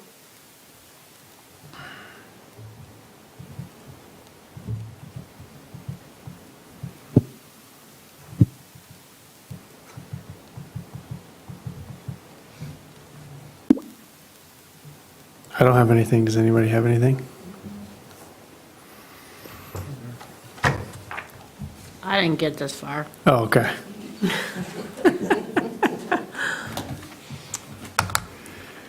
All right. Well, keep rolling then, nonconformities. Andy. You're clear Okay. on 7.1, run with it. I'm sorry, you just skipped there, Chair. Oh, I'd say keep on rolling. We're down to 7.2. All right, so 7.2 was really, we spent quite a thorough time with, and really revising 7.2 to an extent that we think really fits what the subcommittee wanted and requested through the process. So here what we've done is we've given certain situations a lot more flexibility with non-conforming uses, while at the same time, I think, restricting non-conforming uses in those environmentally sensitive areas, for example. So to enable a little bit more flexibility, we allowed there to be a Class A non-conforming use designation, which is essentially a status that enables rebuilds or more flexibility in the event of a disaster. So single-family dwellings are actually automatically granted the Class A status, but then other uses can also apply for such status, and that status is granted by the Planning Commission. So let's say you have an old corner store that's now in a residential district, and that's maybe a store that needs some security, needs to be able to know that they need to be able to that they can rebuild. Maybe it comes down to a mortgage company asking the township for verification. There's an issue, they can't get funding, so the applicant could apply for a Class A non-conforming status, and that is to be reviewed by Planning Commission, and it would need to follow those standards in E. Notably, it could not be in an environmentally sensitive area, so it couldn't be, within a riparian setback, or it couldn't be within a flood hazard zone or a steep slope.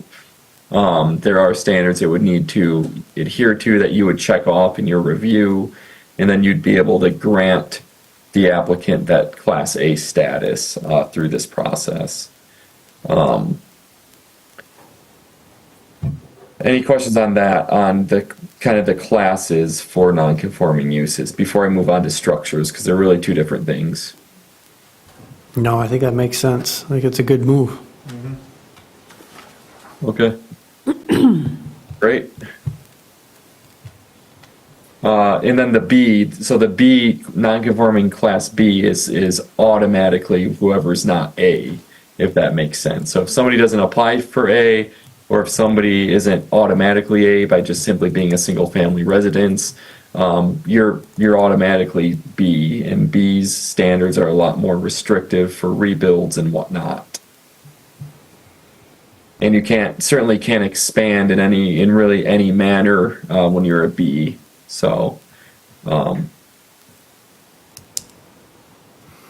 moving on to structures. So non-conforming structures were also, revised pretty significantly here in the language. So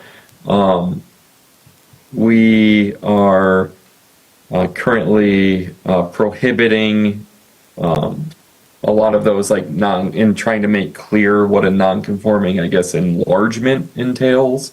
So, we wanted to be clear on, what an enlargement is of a non-conforming structure, because we've deemed those to not be allowed unless they are conforming with the ordinance with a setback, for example. And we've added a graphic there that kind of visualizes that instance. That's allowed versus not allowed. Then we got into the environmentally sensitive areas as well in that subsection I-5, where even if the environmentally sensitive, or even if the proposed,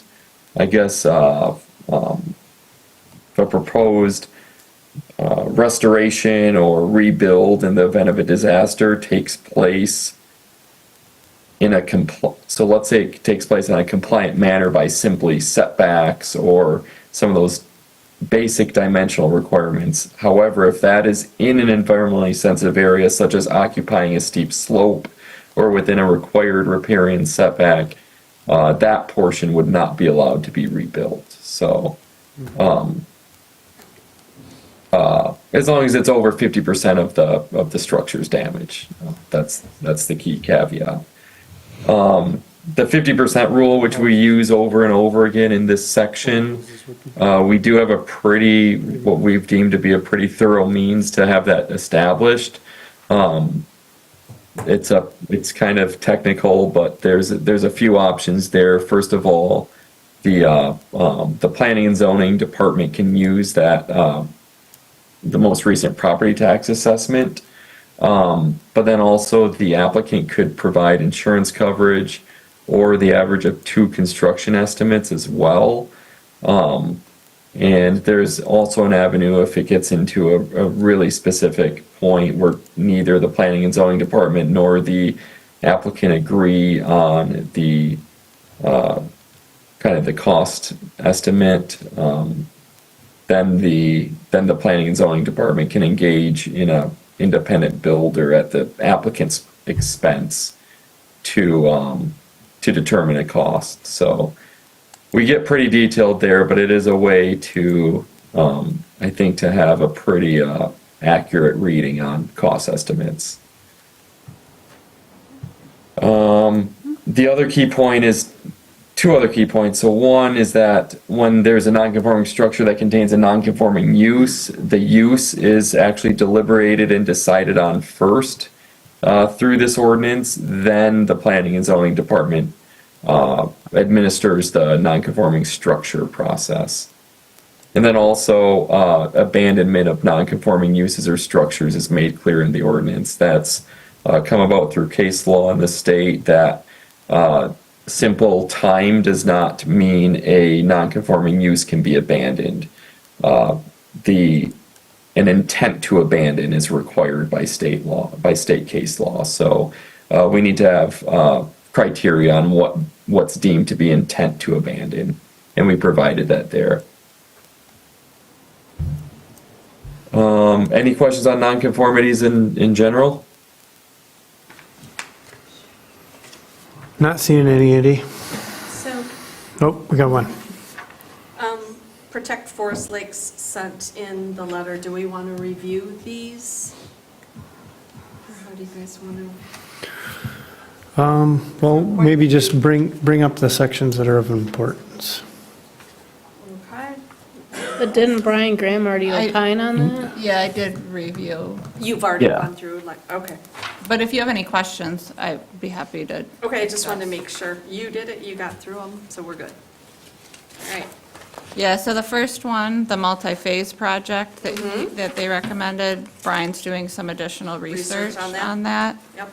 And then the other items, there was 1, 2, 3, 4 areas, or under H, number 3, we're adding that in. Okay. Under 5, Brian said that was overly specific and not appropriate for this section. Under 6, we're adding that in, the non-conforming use is disfavored by the township. And then, yeah, I think those were and then we're also deleting under H1. Okay. In compliance with all. Okay, good. All right, thank you. Appreciate that. Just wanted to make sure we were doing our due diligence, so thank you. Andy. J, on page 416 of the packet, where am I in J? Let me go back to find out where I am. Non-conforming structures. J, Wait, no, give me, J. give me a section. Regulations for non-conforming structures that contain non-conforming uses. 712. Thank you, I don't know where I am. That paragraph is very, very difficult to read. I think there's gotta be a way that we can make this a little bit more user-friendly. Yeah, I agree. We definitely discussed that quite a bit with the zoning ordinance subcommittee and have ended on this, so. It's so circular, it's not even funny.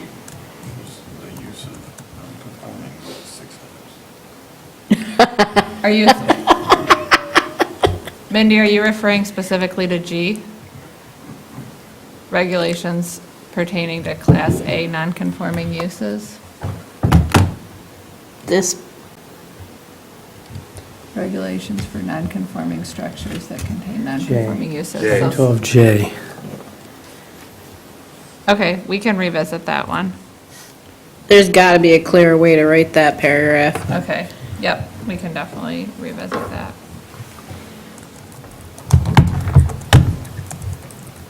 Agreed.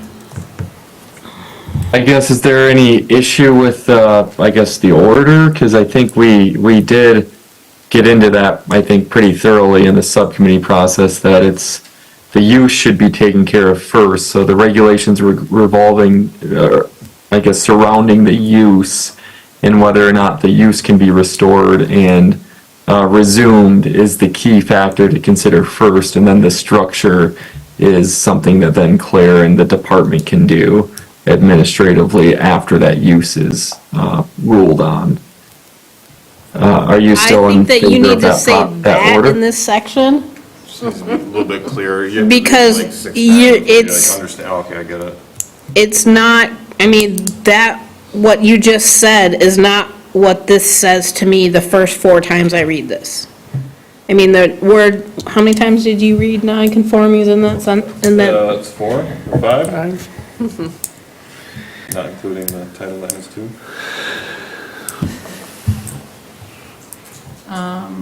Okay, Section. we can revisit that.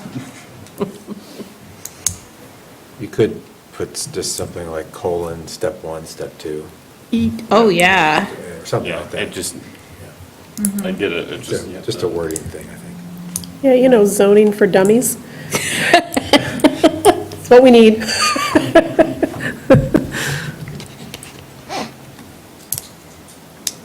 Easier said than done. Yeah. I know. But that's why we're here. That was kind of our goal with this whole ordinance rewrite, but then there gets to be so many complexities. Oh, yeah, it's Well, crazy. this could easily be bulleted out, Yeah, right? Yep, I agree. Yeah, that would be good. Just, Boom, boom, boom, and get rid of lots of words there that. Anyway, sorry. Okay, anything else?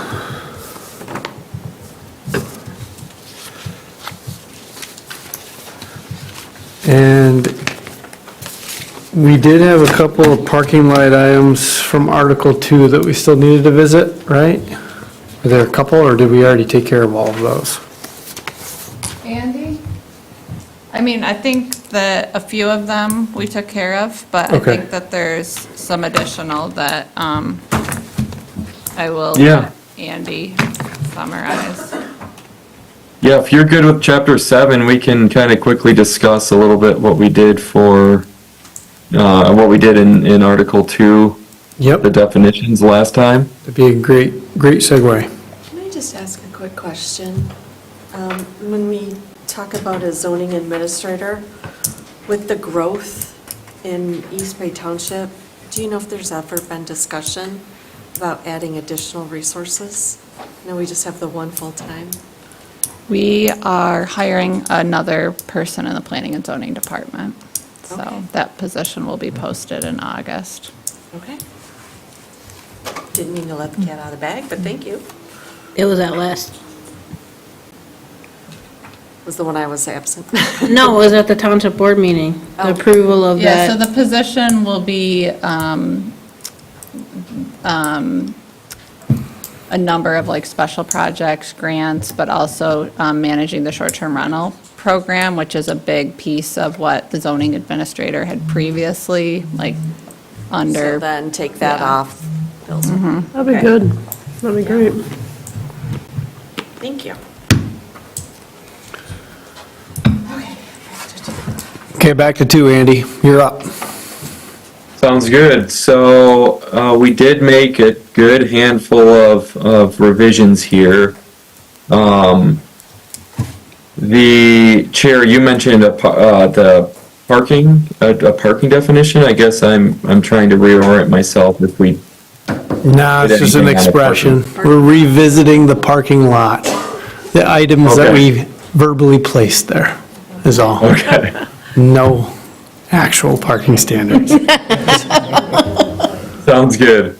Well, now I know. We parking to death. It's okay. I need a bigger zoom picture on my, sarcastic look than you get. Don't worry about Yeah, it. you're pretty doomed out there. You're good.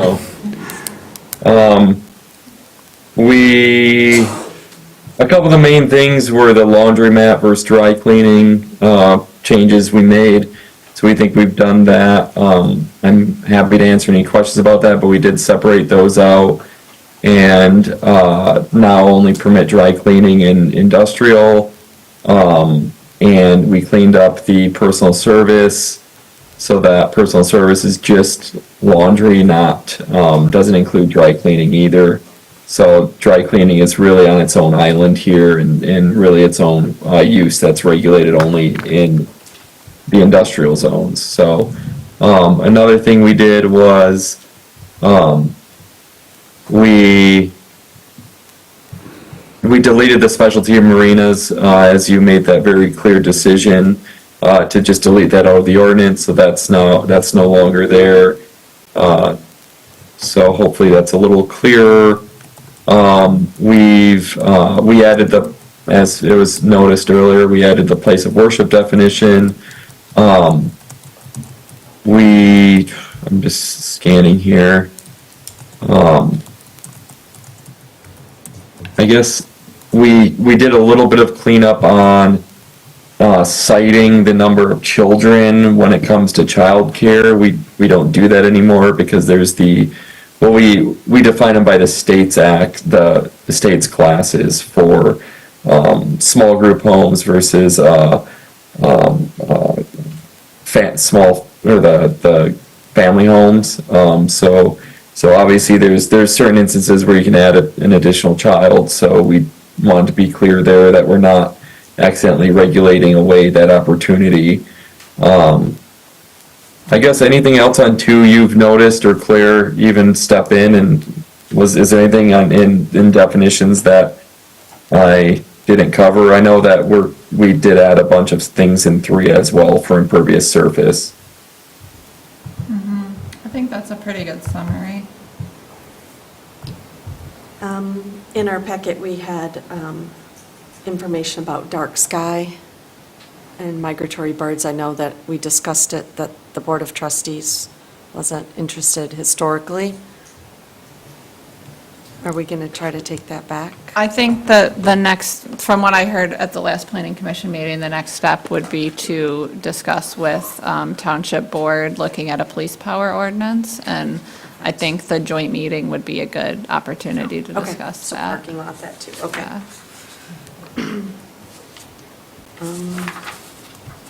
Sorry, I went through all of these line by line.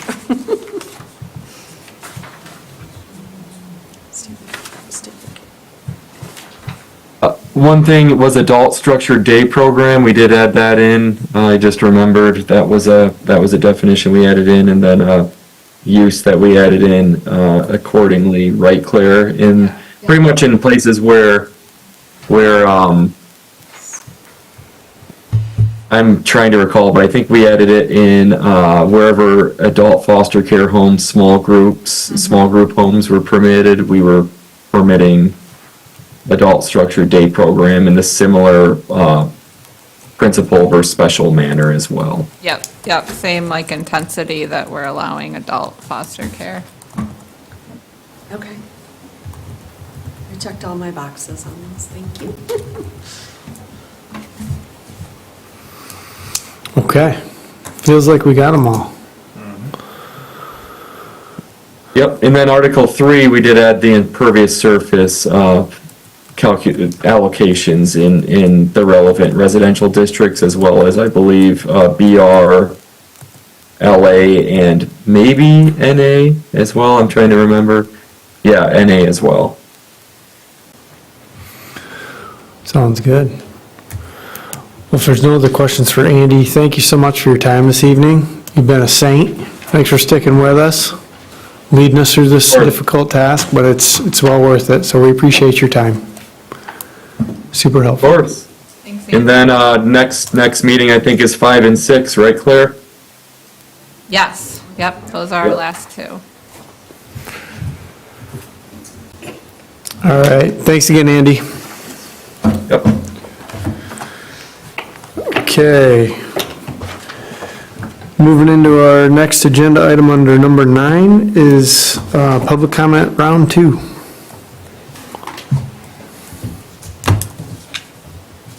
Judy Nemitz, East Bay Township.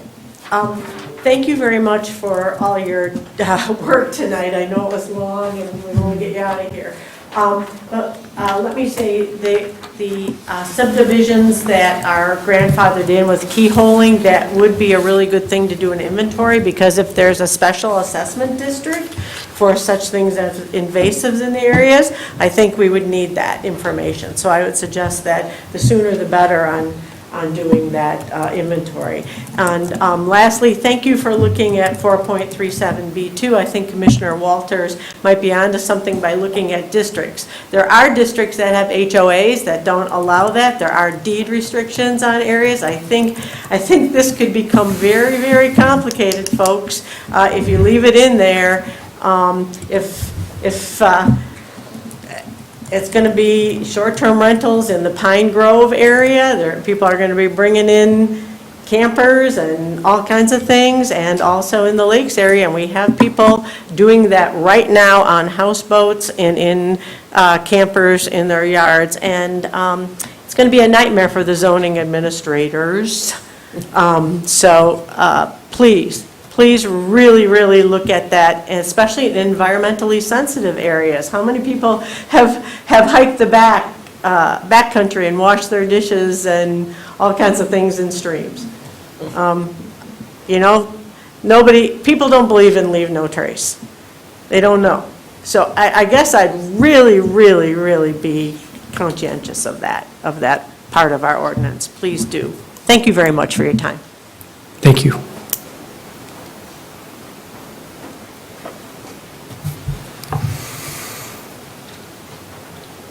Going once, going twice. Okay, thanks, everybody. Next up is just an announcement of our upcoming meeting dates. Our next regular meeting is June 4th at 6:30. We've got, hang on to your hats, another one of these, June 18th. Another special working session, get ready.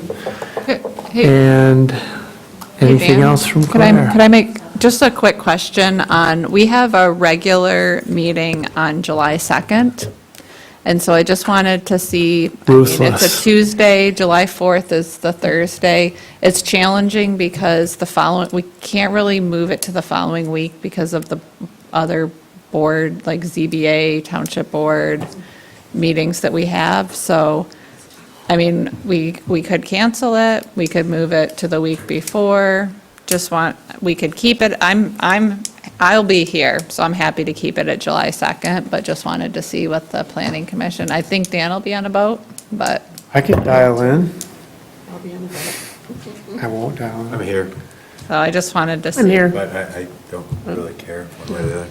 No. I don't know. There's 3. We'll have a You quorum. gonna be here? Her birthday's the 4th, right? Oh, Really? come on. Independence Day. We should all take that week off. Hey, from- What's So could- what's that look like for that month? I mean, do you get a feeling for We're like looking at- what's We've got coming at up least 2 public hearings, and for July? yeah, and then we've got more in August. We're very busy, so I think if we canceled that, I think it would be better to reschedule it, so. Could we keep with the same cadence we've been doing with these workshops and move it to the 16th? Well, we've got, Something else. we were probably going to do a joint meeting with the township Okay, board on the that date 16th. anyways, okay. But again, I mean, we could slow down, it's summertime. We could move our regular meeting to the 16th, but When I joined the planning commission, we had no July meeting ever. Oh, ho, ho, ho, ho. I have heard that rumor. And I'm not opposed to that. I just wanted to let you know that we do have a lot of business coming. Do we have people expecting us to, I mean, that are, it sounds like we already have a couple that are, Yeah. so they're probably not Yeah, going to we be had very a- happy if yeah, we. We had an application just submitted today that won't make it to the June meeting, so they're looking to be on the July agenda. I'm here, so I'm fine with it. I mean, I would the prob- 4th is on a inconvenient time anyway, so. It's the whole week's Thursday. inconvenient. Yeah. So if we push back the Board of Trustees, Planning Commission joint meeting, we could do it on the 16th.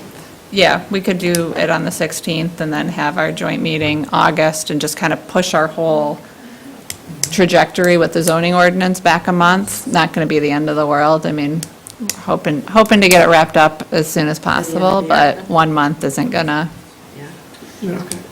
Like me? I don't, you three will be here for sure. I could probably be here if we For the needed to, 16th? if we, no, for the second, Oh, if we needed to do it.